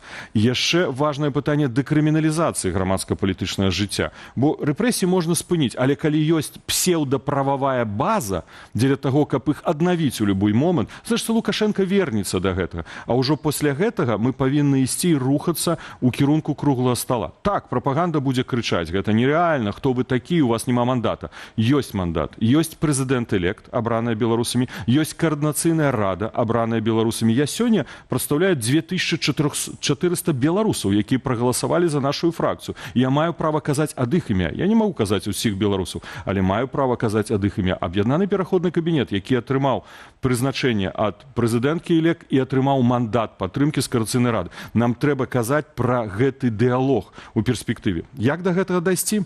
Ці ёсць шансы? Палітыкі павінны ставіць мэты. Можа, нават ідэалістычныя. Але давайте паглядзім. Вось сёння прэзідэнт Трамп цісне на Лукашэнку, вызваляе 1300. Ён у кут яго загнаў. Лукашенко фактычна з Рыбаковым перайграў сам сябе. Рыбакову тут трэба падзякваць, што ён загнаў Лукашенку у кут. Сёння адмовіць Трампу пасля другога напаміну аб тым, што ён павінен вызваліць палізняволеных, а як будуць перамовы ў Вашынгтоне, а ці будуць перамовы з Пуцінам? Яго вельмі цяжкая сітуацыя. Не забывайце, у нас ёсць яшчэ стратэгічны партнёр, гэта Еўрапейскі Саюз. І самы магутны, самы моцны, самы маштабны пакет санкцый, ціску на Лукашенку знаходзіцца ў руках Брюсселя. І мы дасылаем, і заўтра у меня будуць сустрэчы і з паслом Фінляндыі, і з паслом Італіі, з прадстаўнікамі дыпламатыі Германіі, Францыі. Мы будзем дасылаць ім вельмі дакладны месседж. Не змяншаць ціск на рэжым Лукашэнкі, пакуль ён не перайдзе да наступных крокаў. Вызваленне палізняволеных – гэта кейс Злучаных Штатаў Амерыкі. Дадатковыя крокі – гэта ўжо тэматыка для Еўрапейскага Саюза. Геапалітычная сітуацыя можа нам дазволіць у перспектывы, хто ведае, і каб гэты круглы стол адбудзецца. Мы будзем намагацца, каб гэта адбылося. Ведаеце, вось наконт супадзення інтарэсаў Лукашэнкі і нацыянальных інтарэсаў Беларусі, мне падабаецца метафора, якую я пачуў пра то, што Лукашенко это такая апошняя стадыя раку, калі як бы і дабівае арганізм і выразаць яго, дык это адразу смерць папросту яе пахучаць, і вось да такого стану давёў Беларусь. Спадару Павел, наконт ціску, дык што тады рабіць? Это хіміятэрапія санкцыямі працягваць, ці это нейкае хірургічнае ўмяшальніцтва? Як вы бачыце сітуацыю вось сёння? У нас складаная сітуацыя. У нас фактычна 3 галоўныя мэты. Першае, гэта вызваліць палізняволеных, якія пакутуюць і паміраюць у турмах. І гэта прыярытэт.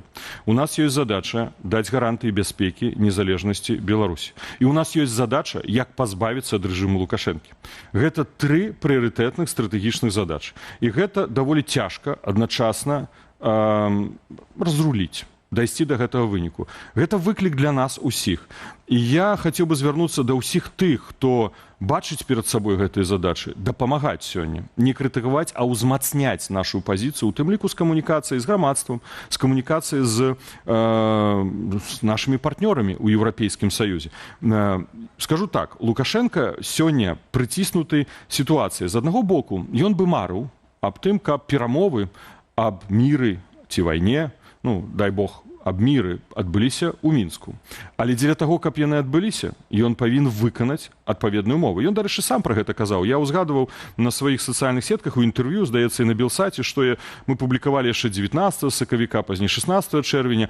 Ён казаў яшчэ ў 2019 годзе: я хачу, каб у хуткім часе, бліжэйшымі гадамі, Мінск стане сталіцай Злучаных Штатаў Амерыкі. Паглядзіце пул першага за апошнія дні. Там напісана: і Мінск стане сталіцай Злучаных Штатаў Амерыкі, але з прэзідэнтам Лукашэнкам. Ён марыць, каб Трамп прыехаў туды. Каб гэта адбылося на двухбаковым узроўні, я не веру, гэта нерэалістычна, але шматбаковым тэарэтычна так. Вось тады ён павінен выканаць максімальную колькасць перадумоваў, каб гэта адбылося. Другі фактар, альбо аб'яднаны, разам з гэтым ён хоча зняць санкцыі. Вось калі ён хоча зняць амерыканскія санкцыі, ён таксама павінен выканаць адпаведную мову. Мы амерыканскім партнёрам яшчэ ў студзені, у лютым перадалі вельмі дакладную пакрокавую стратэгію нашага бачання. Зразумела, амерыканскі бок вырашае сам, як праводзіць перамовы, як мы гэта бачым. І ў гэтых менавіта кроках распісана нашае бачанне, што павінен рабіць рэжым. Сёння мы бачым, што сапраўды прэзідэнт ЗША бярэ ініцыятыву ў свае рукі, і я не хачу перацягнуць коўдру на кабінет, на НАУ ці на Светлану Ціхановскую. Усе разам. Давайте тут не спрачацца. Ці хтосьці напісаў факс у самалёт Лукашэнкі, саветніку Трампа, і он пазней пазваніў Лукашэнку. Давайте будзем рэалістамі. Усе, хто працуе на гэта, да і дзякуй Богу, мы ўсе ідзем да адной мэты. Вызваліць людзей, спыніць рэпрэсіі, дэкрыміналізаваць жыццё і далей прымушаць гэты рэжым пайсці на транзіт. Гэта можа яшчэ больш далёкая мэта. Давайте аб'ядноўвацца ў гэтай стратэгіі, а не проста баўбатаць ці казаць: давайте пачакаем до 2035 года. Мы чулі на канферэнцыі такія галасы: нічога не трэба рабіць, давайте разыдземся, в 2035 годзе збярэмся. Вось яно в акно магчымасцяў. Вы прапанавалі дэкрыміналізаваць заканадаўства, каб сапраўды гэта вельмі важны крок, каб палітвязні і беларусы паўторна не падвергаліся рэпрэсіям. Але як вы бачыце рэалізацыю гэтага? Як можна націснуць на Лукашэнку, каб ён пайшоў менавіта на адкрутку? Ну, разумееце, калі мы камунікавалі з амерыканскім бокам, у мяне былі сустрэчы ў маі з дэлегацыяй Дзярждэпартамента, пазней у чэрвені я прысутнічаў на сустрэчы больш шырокай, дзе былі прадстаўнікі Дзярждэпартамента США у Брусэлі і двухбаковыя перамовы, у Светланы Ціхановскай перадусім. Павел, давайте мы перервемся на хвіліначку, бо ўжо цяпер пад'ехаў Уладзімір Зеленскі у Белы дом, і яго сустракае Дональд Трамп. Прапаную паглядзець разам гэтыя кадры. Кадры, якія, ну, напэўна, чакалі ўсе, таму выбачаемся перад вамі, што перарвалі. Аднак гістарычны момант. Гістарычны момант, сапраўды, бо ведаміш, спадар Зеленскі крыху запазніўся, едучы, але спадзяемся ўсё-такі гэта ніяк не адаб'ецца. Было шмат інсінуацый наконт таго, там будзе з гальштукам, будзе піджаку, такія, здавалася б, дробязныя рэчы на тле развязання лёсаў цэлых краінаў, цэлых народаў. Дональд Трамп по-братэрску так Владзіміра Зеленскага запрасіў у Белы дом. Але чырвонай дарожкі няма. Я не бачыла рукапацісканняў, так і чырвонага дывана таксама не было. Я думаю, што і мы казалі, таксама падчас канферэнцыі была сустрэча з амерыканскай дэлегацыяй. Мы размаўлялі ў тым ліку ў кантэксце, што павінна быць зроблена з санкцыямі. Наша пазіцыя, зразумела, рашэнне з амерыканскім бокам. Мы можам лабаваць, мы можам артыкуляваць. Наша пазіцыя, санкцыі не могуць быць адменены, пакуль Лукашенко не зробіць моцных унутрыпалітычных крокаў, звязаных з памяншэннем унутраных рэпрэсій ў краіне. Ёсць яшчэ асобны кантэкст. Гэта знешняй агрэсіі, бо ён не спыняе знешнюю агрэсію, падтрымку агрэсара Расійскай Федэрацыі.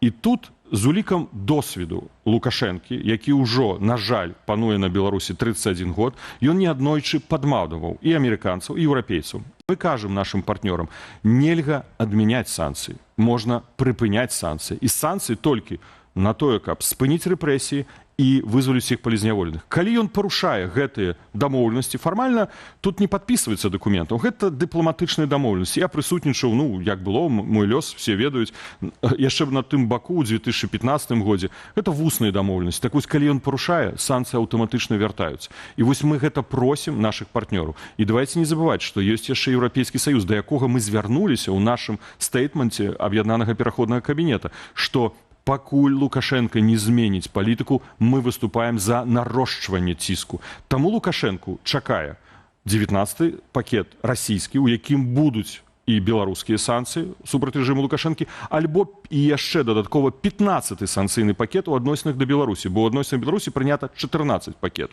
Чаму еўрапейцы не прынялі зараз санкцыі да 9 жніўня? Я адкрыю гэтыя карты. Яны не прынялі, як бы, гэта было іх палітычнае рашэнне. Яны хацелі даць сігнал Лукашэнку. Ты вызваліў 14 асобаў разам з Сергеем Ціхановскім, якога віншуем сёння з днём нараджэннем. Вось, і неправільна было бы рабіць зараз такі негатыўны крок. Мы сказалі сваю пазіцыю, мы не згодны, таму што пасля вызвалення Сергея Ціхановскага 14 палітвязняў Лукашенка прызналі праваабаронцы 60 плюс, мне здаецца, новых палітвязняў. Крымінальныя справы ў адносінах да беларусаў за мяжой, колькі іх узбуджана. То есть рэпрэсіі не памяншаюцца. Беларускі гаюн 40 там крымінальных справ.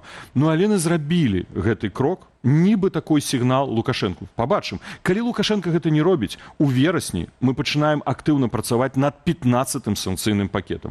Ён павінен разумець, толькі змена унутранай рэпрэсіўнай і знешняй агрэсіўнай палітыкі можа прывесці да паслаблення санкцыйнай палітыкі. Тут дылема. Лукашенко хоча ад амерыканцаў, першае, каб амерыканцы знялі санкцыі, а пазней ён вызваліць. Я думаю, што зараз пра гэта ідуць самыя галоўныя перамовы. Хто першы маргнёт, да, як кажуць. Ці хто першы дагрукаецца да заходнікаў, напрыклад. Я пра што хочу сказаць, таму што мы ведаем, што Лукашенко, ну, толькі нервова і абразліва рэагуе на дымсілы, мы ведаем, а вось на патрабаванні нейкія, ён на гэта не рэагуе, ён рэагуе на вонкавы ціск. Ці азначае гэта, што стратэгічная дзейнасць у дэмсілаў сёння павінна выглядаць так, што тлумачыць заходнім партнёрам, чаму ім, у іх інтарэсах больш выгадная новая Беларусь, а не нейкія сепаратныя там дамовы. Ну тут я скончу, хто первый моргнет. Трамп даў пасыл, Трамп не адступіць. Я спадзяюся, што так, бо калі мячык на баку на полі Лукашэнкі, то калі ён не зробіць гэта бліжэйшым часам, то мячык заб'юць яго варота. А што зробіць Трамп? Ну мы тут прадугледзець не можам. Наша зараз стратэгія тлумачыць Еўропе, што каб Беларусь была донарам рэгіянальнай бяспекі, павінны адбыцца сістэмныя ўнутрыпалітычныя змены. Пры наяўнасці прарасійскага дыктатарскага рэжыму Лукашэнкі гэта ўсё будзе касметалогія самай дрэннай якасці. Нават у гэта, шчыра кажучы, не асабліва веру. Таму мы працягваем гэтую стратэгію ціска прымушаць рэжым змяняць і ўнутраную, і знешнюю палітыку. Як казалі нашы мудрыя продкі, рабі пільна, будзе вільна. Дзякуй вялікі вам за дзейнасць, а таксама за сённяшнюю размову. Павел Латушка, кіраўнік НАУ, намеснік кіраўніцы АПК, быў з намі у студыі.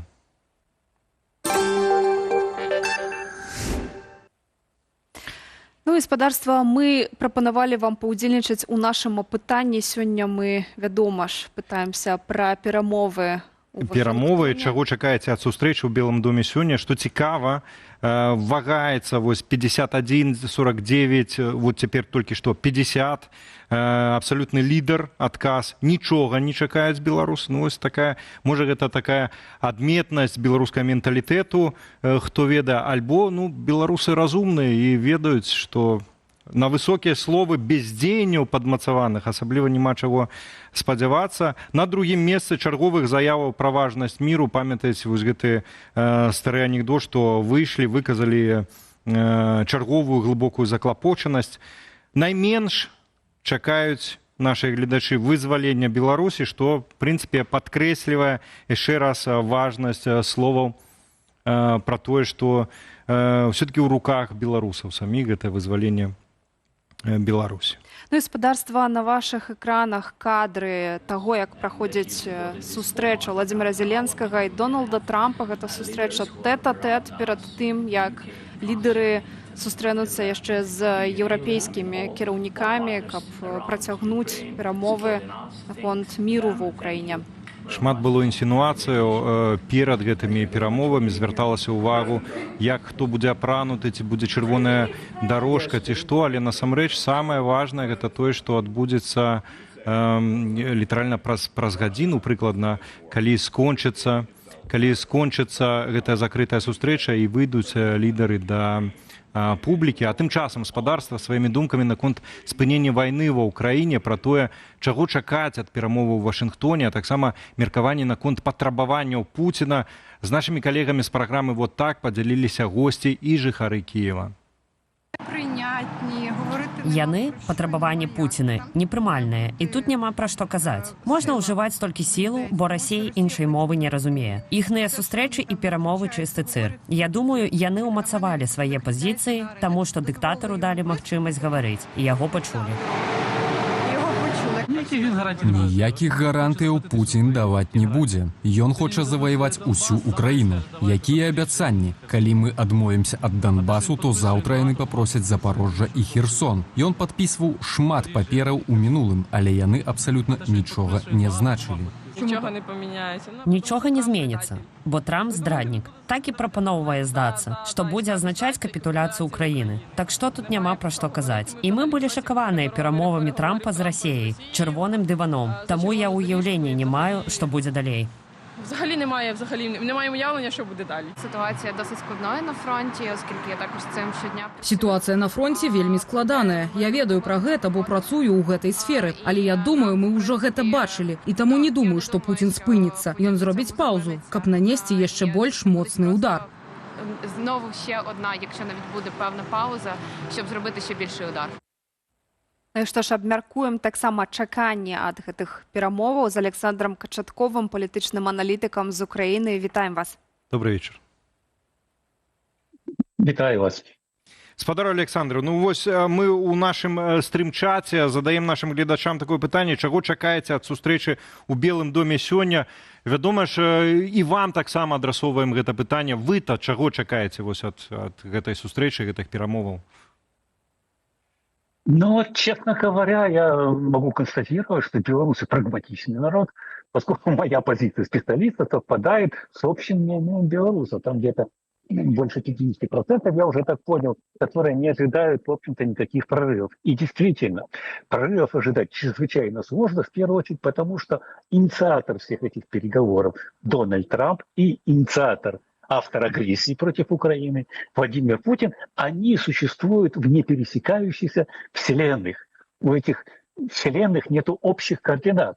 Если для Путина, ему там рассказали кремлевские церковники, что он должен быть собирателем земель русских, там, как реинкарнацию там, Александра Завоевателя, русского царя. И пока он будет выполнять эту миссию, там, Москва, Третий Рим, четвертого не бывать и прочее вот это вот церковный бред. Так вот, пока он будет выполнять эту миссию, Господь будет его, она богоугодная, в кавычках, и Господь будет его держать на этой земле. То есть Путин борется, он продвигает некую миссию, у него он себя считает чуть ли не мессией, и в конечном итоге он убивает людей в надежде продлить собственное долголетие на этой земле. А у Трампа на первом месте деньги, на втором Нобелевская премия. То есть это совершенно несопоставимые вещи. Есть официальная уже информация о том, что то, от чего не отказывается с конца 2023 года, то есть отдайте мне весь Донбасс, который мы захватить не можем, и замораживание Херсонско-Запорожского испаления флота, и плюс так называемые гуманитарные вопросы, это НАТО, язык и церковь московская. И эти вопросы как бы считаются не очень важными, хотя на самом деле это есть как раз скрытая мина. Путин полностью придерживается того подхода, который в свое время его тогдашний главный идеолог Владислав Сурков сформулировал, что Украина должна быть под Россией, либо ее не должно быть вообще.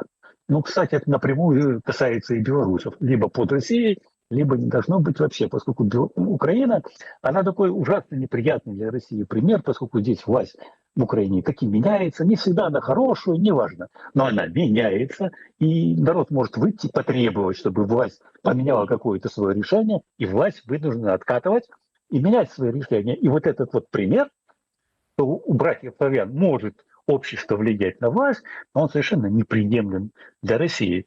А Трамп считает, что там какие-то вопросы безопасности важны для Путина. Да не важны абсолютно, поскольку, например, ему наплевать на то, что сильнейшая экономически развитая страна Швеция, которая на 90% обеспечивает свою армию еще до вступления в НАТО самым современным оружием.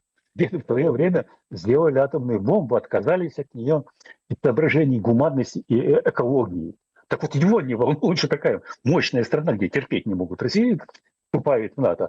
Нет, все вот эти вот примочки, они нужны для того, чтобы либо завоевать Украину полностью, либо уничтожить ее. Ему нужен не Донбасс. Там в Донбассе гуманитарная катастрофа, в Донецке ужас, там нет воды, там не работает канализация, там непонятно, что будет с отоплением, скорее всего, будет плохо. И Россия ничего не делает. Ей плевать Кремлю, Путину, плевать на этот Донбасс, на этот Донецк. Они хотят, чтобы было соглашение, чтобы украинские воины, хмуро, отводя взгляд, выходили из той части Донбасса, отворачиваясь от осуждающих взглядов местных жителей, которые они вынуждены будут отдавать фактически на растерзание, чтобы украинские воины выходили из той части Донбасса, которую Путин и его армия захватить не могут. Унижение, публичное унижение Украины, которое вызовет, соответственно, протесты, возмущения, обсуждения в парламенте и все такое прочее. И это ослабит Украину. Вот что ему нужно. То же самое, в общем, замораживание легифонда, бог с ним, но вот вопросы, касающиеся НАТО, это значит, надо менять Конституцию, это значит дебаты, это значит столкновения в парламенте. У нас же демократия, у нас же начнут сталкиваться мнения в парламенте, дестабилизация страны.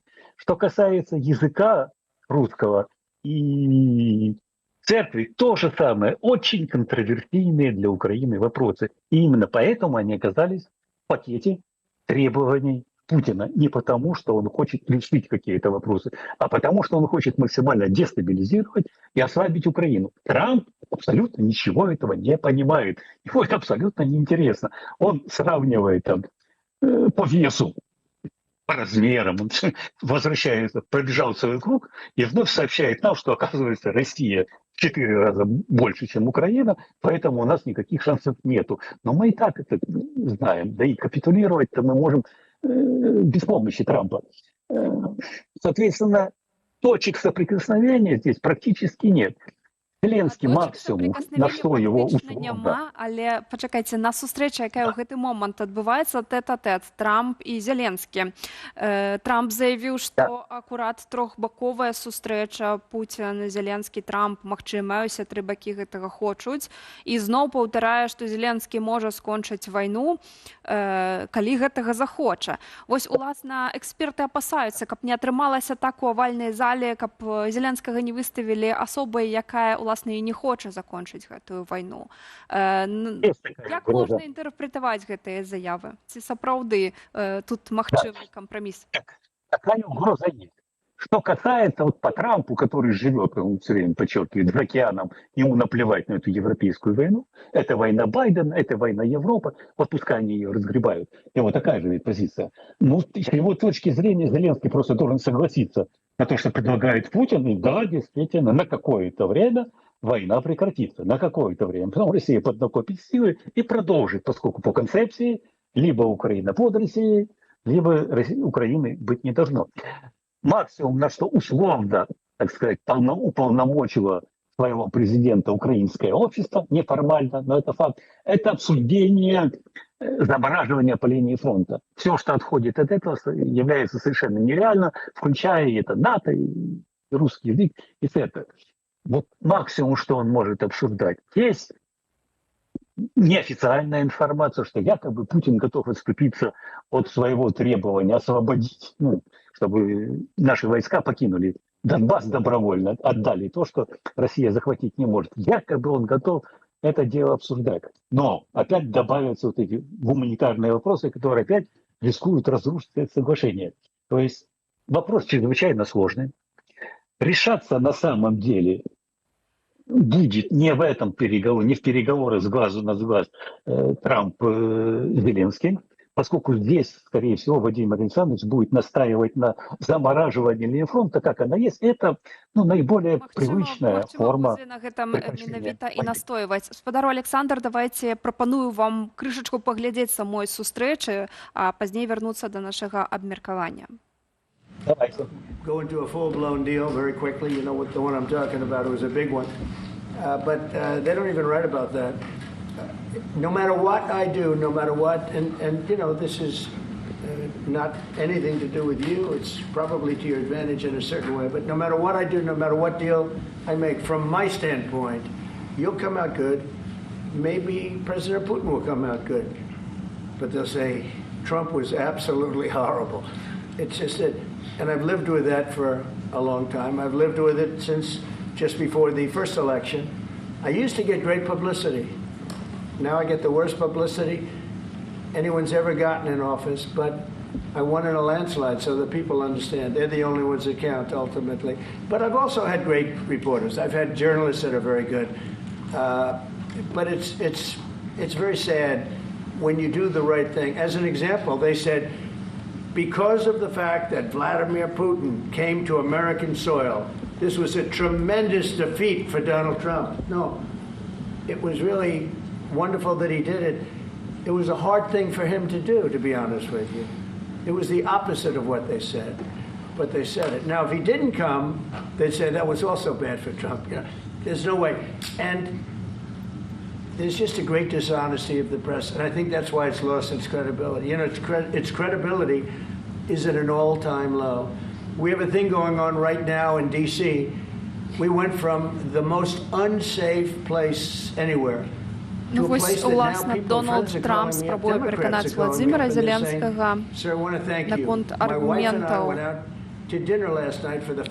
Путіна, для якого було нелегко приїхати і включитися у цей діалог. A son who's a great golfer, he's on tour, and he came in fourth yesterday in the big tournament where Scotty Scheffler made the great shot. And He said his son is going to dinner in Washington, D.C. tonight. I said, would you have allowed that to happen a year ago? He said, no way. No way. He said, what you've done is incredible. And I think the people Варта realize адзначыць, што Владзімір Зеленскі гэтым разам намагаецца быць вельмі лагодным і вельмі ветлівым, бо мы памятаем сустрэчу ў авальнай зале, дзе фактычна яго справакавалі на эмоцыі. Ну, поглядим, чим это скончится. I walked around yesterday with MTG. If you could walk around with DC with MTG and not be attacked, the city is safe.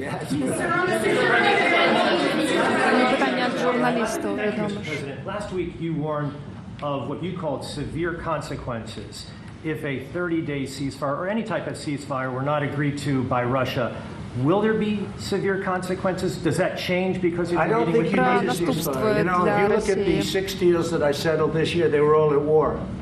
I didn't do any ceasefires. And I know that it might be good to have, but I can also understand strategically why, well, you know, one country or the other wouldn't want it.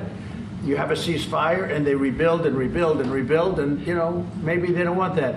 But if you look at the 6 deals that we made peace and you know, long-term, long-running wars, I didn't do any ceasefires. Would I like the concept. You know, I like the concept of a ceasefire for one reason, because you'd stop killing people immediately, as opposed to in 2 weeks or 1 week or whatever it takes. But we can work a deal where we're working on a peace deal while they're fighting. They have to fight. I wish they could stop. I'd like them to stop. But strategically, that could be a disadvantage for one side or the other. But all of these deals I made without even the mention of the words ceasefire. Are you President Zelensky, are you disappointed that explain the decision to offer Ukraine Article 5-like security guarantees, but stop short of pushing for their full membership? Yeah, well, we haven't done anything on that. Спадар Александр, у меня до вас есть пытание. Вось сидите Владимир Зеленский, ваш президент, он старается стрымліваць свои эмоции, хотя мы бачым по сутнасці, як президент Трамп адвакатуе Путина вось у гэтай вайне. Як вы думаете, ці Владимир Зеленский таксама ехаў з такой, ну, позиции, як вось прагматычныя беларусы, не чакаючы асабліва нічога і попросту каб не выклікаць дадатковы гнеў, а таму лепей папросту вось пасядзець, адмаўчацца, пакуль Трамп вось адвакатуе Путина. Так, но только не отмолчаться. Но вот отмолчаться это точно не про Владимира Зеленского. У него это даже если захочет, все равно не получится. Но я уверен, что все, что необходимо, он постарается высказать без прессы в этот раз. То есть здесь среди него проведена соответствующая подготовительная работа и в Украине, и при участии наших европейских партнеров. Дело в том, что мы, в общем-то, послушали речь Трампа все равно о Трампе, не о мире, не об Украине, даже не о России. Он рассуждает, опять-таки, все время о себе. Ну да, и он движется к себе, ему понятным целям, которые далеко не совпадают со всеми остальными. Кстати, его ошибки, ну, совершенно очевидны. Он считает, что Россия делает огромную уступку тем, что она не захватывает всю Украину. Она не может захватить всю Украину. Если бы она могла, никаких бы вообще переговоров не было в принципе. С другой стороны, он считает, что для Путина было очень тяжело поехать на переговоры с Трампом. Да Путин в восторге летел на эту Аляску, поскольку это нарушает его международную изоляцию, снимает с него клеймо изгоя. Я говорю о том, я продолжу то, что было. Да, сейчас будет обмен мнениями, да, разговоры будут идти вокруг замораживания по линии фронта. И это должно касаться и Донбасса, и всей остальной линии фронта. Но основные все-таки будут переговоры с участием европейцев. Вот это большой успех, что Трамп вынужден разговаривать и с Украиной, нашим президентом, и с представителями Европы. Он понимает, что иначе это никак проблему с места не сдвинуть. А вось мне цікава, чаму гэтыя перамовы з Владзімірам Зеленскім адбываюцца пры удзеле прэсы і гэтыя перамовы паказваюць на камеру, хаця на пачатку, ну вось так, тэт-а-тэт меліся перамаўляць Дональд Трамп і Владзімір Зеленскі. Усе перамовы з Владзімірам Пуцінам былі закрытыя і ніякіх пытанняў журналістам. Это начало разговора, где Трамп рассказывает о своих достижениях и успехах.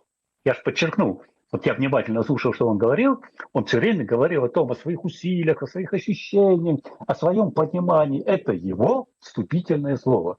Потому Зеленский и молчит, он не мешает высказаться Трампу о своих достижениях. Реальные разговоры между ним, согласен, не согласен. Что ты думаешь насчет линии фронта, там, замораживания, будут тогда, когда прессы уже действительно не будет. В данный момент это именно мероприятие для прессы, это пиар-мероприятие Трампа, и совершенно так к этому стоит относиться. Спадар Александр, дзякуй вялікі вам за сённяшнюю размову. Мужнасці, трываласці, хаця мужнасці і так хоць адбаўляе украінцаў, трываласці вам і, канешне ж, перамогі зычым і працягваем сачыць за сённяшняй сустрэчу ў Белым доме. Вам дзякуй вялікі, а гаспадарству хочу нагадаць, Александр Качаткоў, палітычны аналітык з Украіны, быў з намі на відэасувязі, уласна, з Украіны.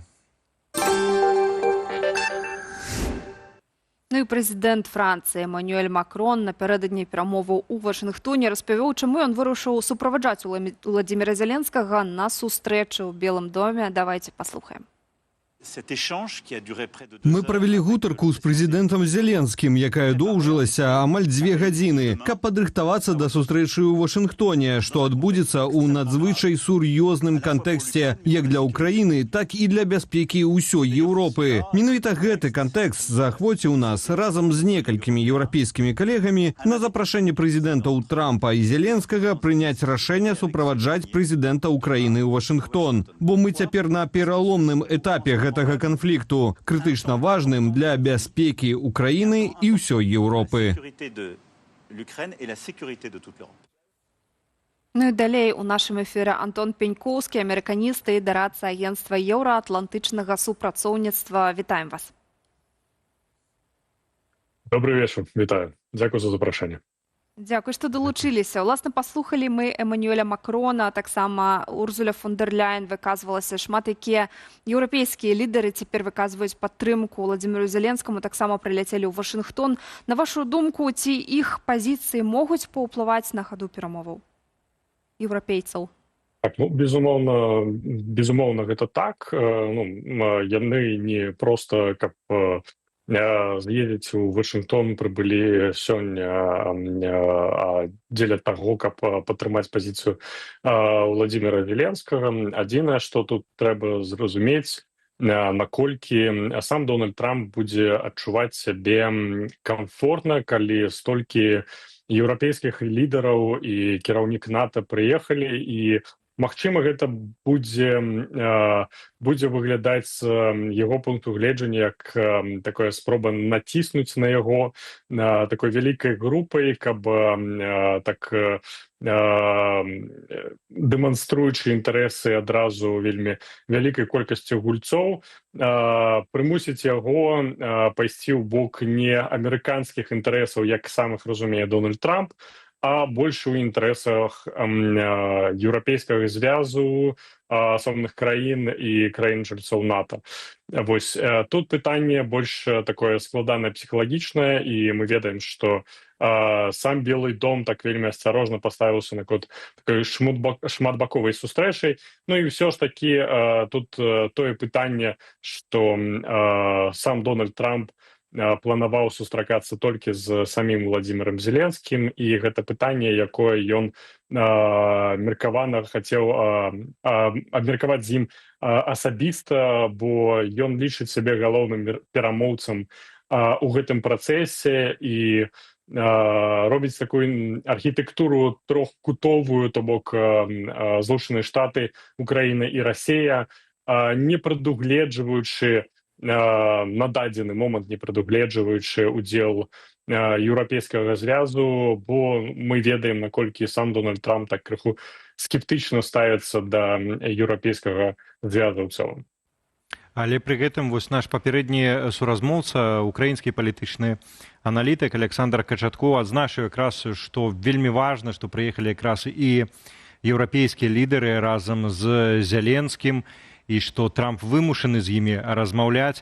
Ці сапраўды гэта вось такая вымушаная захада з боку Амерыкі, альбо, скажем так, не самы прыемны сцэнарый, які таксама ўзгадваецца, гэта жаданне Трампа спіхнуць з сябе адказнасці, з сябе і са штатаў, і заняцца вось ужо сваімі бігдзіламі з Расіяй, магчыма, там з Кітаем, яшчэ з чымсьці, а вайной в Украіне няхай еўрапейцы і займаюцца. Як вы ацэньваеце вось гэты візіт еўрапейскіх лідараў у Белы дом вачыма Трампа?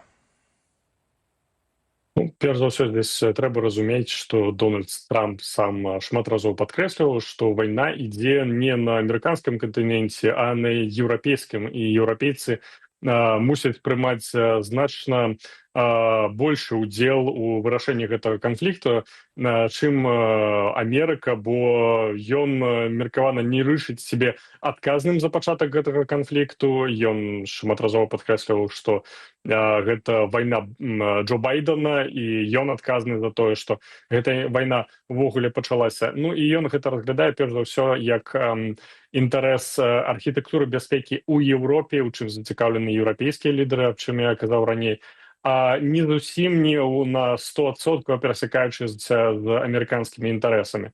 Ну, безумоўна, такая вялікая падтрымка, гэта вельмі важна для Зеленскага, бо такім чынам еўрапейскія лідары дэманструюць, што сваю супольную еднасць і тое, што зараз ад імя еўрапейскай бяспекі размаўляе Украіна і асобна Владзімір Зеленскі. Але ж усё ж такі тут трэба разумець прыярытэты самого Дональда Трампа, бо ён усё ж такі больш зараз сканцэнтраваны на азіяцка-тыхаакіянскім рэгіёне і супрацьстаянні Амерыкі і Кітаю. Вось таму тут такая досыць складаная гісторыя. Ну і падчас гэтай трансляцыі, за якой я сачыў да таго, як падключыцца да нашага эфіру, Дональд Трамп расказваў пра вось гэты сцэнарый, які ўжо ўжываецца ў дадзены момант, калі Злучаныя Штаты прадаюць зброю краінам-сябрам НАТО, краінам-сябрам Еўрапейскага звязу, і яны ўжо перадаюць гэтую зброю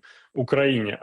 Хутчэй за ўсё, гэта той сцэнарый, які больш задавальняе такі бізнес-ментальнасць самого Дональда Трампа і да чаго ён імкнуўся апошнія паўгады, каб перавесці гэта ўсё ж такі на такія бізнес-рэльсы.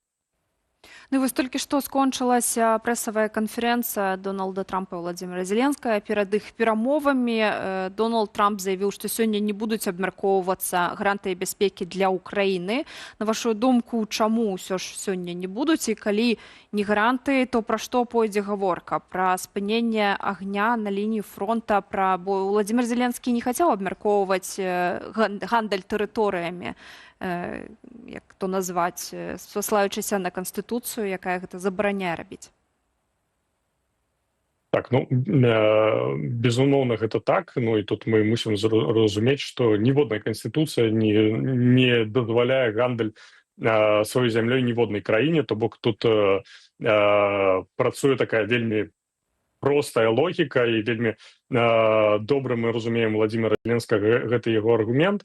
Вось, але на дадзены момант тое, чаго хоча дабіцца Дональд Трамп, я мяркую, што гэта такая паступовая дээскалацыя, то бок дамагчыся такого глобальнага перагледжання архітэктуры бяспекі ў Еўропе, альбо такого на наступную гадзіну спынення вайны ўвогуле на дадзены момант немагчыма, і гэта падкрэслівае нават вось гэтая сустрэча з Владзімірам Пуціным, якая калі не была безвыніковай, але ж, як казаў Дональд Трамп, яны сышліся па значнай колькасці крытэрыяў, але ж не дамагліся вось гэтай самой здзелкі, на якой настойвае Дональд Трамп. Зараз я мяркую, што ён будзе спрабаваць альбо перадаць Владзіміру Зеленскаму тыя варыянты, якіх яны прыйшлі б да ўзаемапаразумення з Владзімірам Зеленскім, альбо акрэсліваць яму пэўныя опцыі, якія зараз магчымы пры тых ці іншых сцэнарах. Магчыма, дэманструючы Владзіміру Зеленскаму, што па разуменню Дональда Трампа зараз можа не быць ідэальных сцэнараў, на якіх зараз можа настаиваць Владимир Зеленскі, альбо нават выбар яго як украінскага лідара. Па меркаванню Дональда Трампа можа быць паміж кепскім і вельмі кепскім. Вось, і сам настрой вось гэтай пачаўшыся прэсавай канферэнцыі, якой вы казалі, ён такі крыху насцярогваючы, на мой погляд, вось тое, што я паспеў пачуць, я не убачыў нейкага такого вялікага аптымізму у тым, што гучала ў словах Дональда Трампа, але ж ўсё ж такі паглядзім, магчыма, сёння мы даведаемся значна больш дэталяў і прагрэс вось у гэтым сцэнары ён можа дасягнуць вось пэўных саступак, якія могуць прыпыніць штодзённыя забойствы.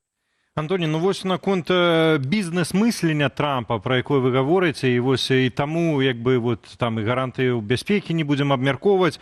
Тут не вельмі б'ецца, все-таки была ж дамова аб вось гэтых рэдказямельных металах, ну хаця б ужо свае інтарэсы ва ўкраіне бізнесовец Трамп мог бы абараніць. Між тым, у нас вельмі мала часу застаецца. Я бы хацеў запытаць, літаральна хвілінка засталася, ці ёсць у гэтым геапалітычным віры сёння хоць нейкі шанец узняць і пытанне Беларусі, пра што гавораць сёння і дэмакратычныя сілы, і таксама, прасці Господзі, Лукашенка. Так, безумоўна. Пачынаючы свой адказ, так, мы зараз апынуліся вельмі прагматычным, вельмі цынічным міры у свеце, у пэўным сэнсе маківіялізму, і трэба разумець, што зараз палітыка будзе большай частцы будавацца не на каштоўнасцях, а вельмі прагматычных інтарэсах, і трэба гэта зразумець як мага хутчэй. І другі тэрмін Дональда Трампа у Белым доме — гэта найлепшая ілюстрацыя такіх сусветнага тренду у геапалітыцы. Але ж што казаць наконт беларускага пытання, мы бачым, што Дональд Трамп сам заўважае пытанне Беларусі. Мы бачым пэўны прагрэс. Вось гэты тэлефонны званок Трампа Лукашенко, нават калі мы ведаем вельмі няшмат дэталяў, і нават праз гэтае паведамленне ў соцсетцы Трампа вельмі складана сказаць, што менавіта яны абмяркоўвалі. Ці гэта было толькі пытанне палітвязям, альбо нешта больш такое датычнае бяспекі, што я лічу больш верагодным, калі шчыра ў гэтым сцэнары. Але ж тое, што Белы дом дагэтуль лічыць Беларусь нейкім асобным пытаннем, гэта вельмі і вельмі важна, бо калі Беларусь стала таким суцішальным прызнам для Расіі, вось гэта, і калі б Беларусь увогуле не абмяркоўвалася, ніякіх тэлефонных званкоў увогуле бы не было, вось тады гэта было бы вельмі так насцярожваюча, альбо нават панотуючым. На жаль, час у нас выйшаў. Адзінае, хачу завершыць ваше выказванне, і за гэта ў тым ліку дзякую дэмакратычным сілам. Сам бы Дональд Трамп наўрад ці бы даведаўся, узгадаў пра беларускія праблемы. Ну а мы, спадарства, нагадваем, Антон Пеньковскі, амерыканіст, дарадца агенцтва Еўраатлантычнае супрацоўніцтва, быў з намі на відэасувязі. На гэтым у студыі Белсат усё. Будзем удзячныя за вашы ўпадабанні, каментары традыцыйна пад нашай трансляцыяй у Ютубе, якая вось аднавілася. Там жа знойдзеце інструкцыю, як зрабіць гэта бяспечна. Ну а давайте цяпер адразу ж і пяройдзем да агляду найцікавейшых публікацыяў сацыяльных сетак. Белсат онлайн вашай увазе.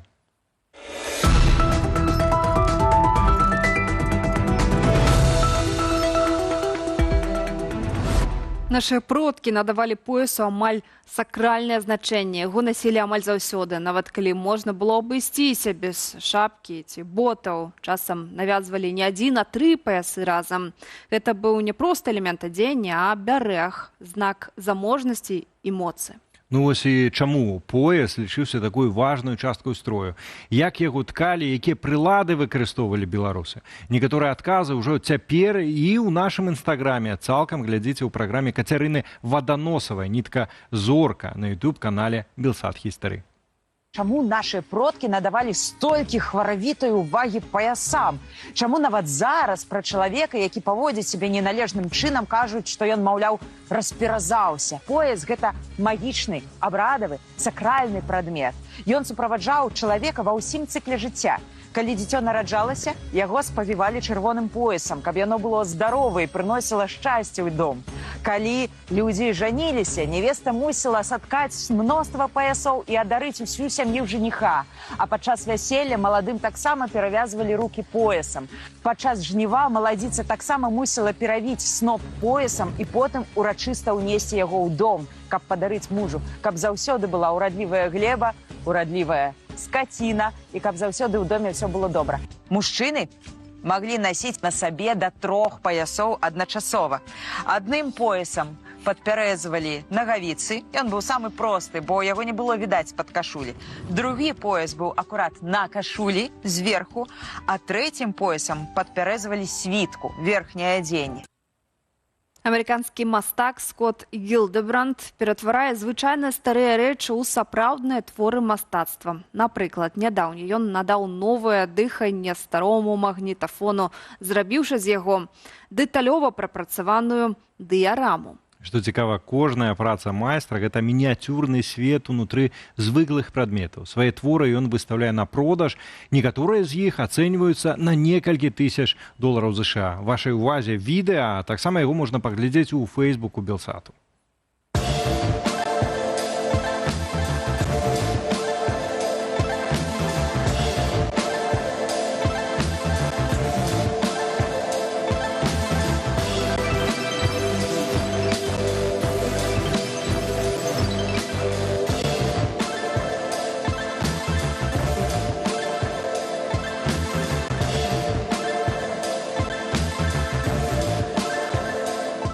Амерыканская астранаўка Зіна Кардеман падзялілася чароўным таймплейсам з борту МКС. З ілюмінатара адкрываецца фантастычны від. Касмічны карабель Dragon V ад SpaceX, палярнае ззянне над Ціхім акіянам, агні ўзыходнага сузор'я Арыён і выбліскі спадарожнікаў. Рэдкія кадры нібыта пераносяць гледача ў іншае вымярэнне. Відэа ўжо цяпер, а таксама яго можна пабачыць у нашым інстаграм-канале.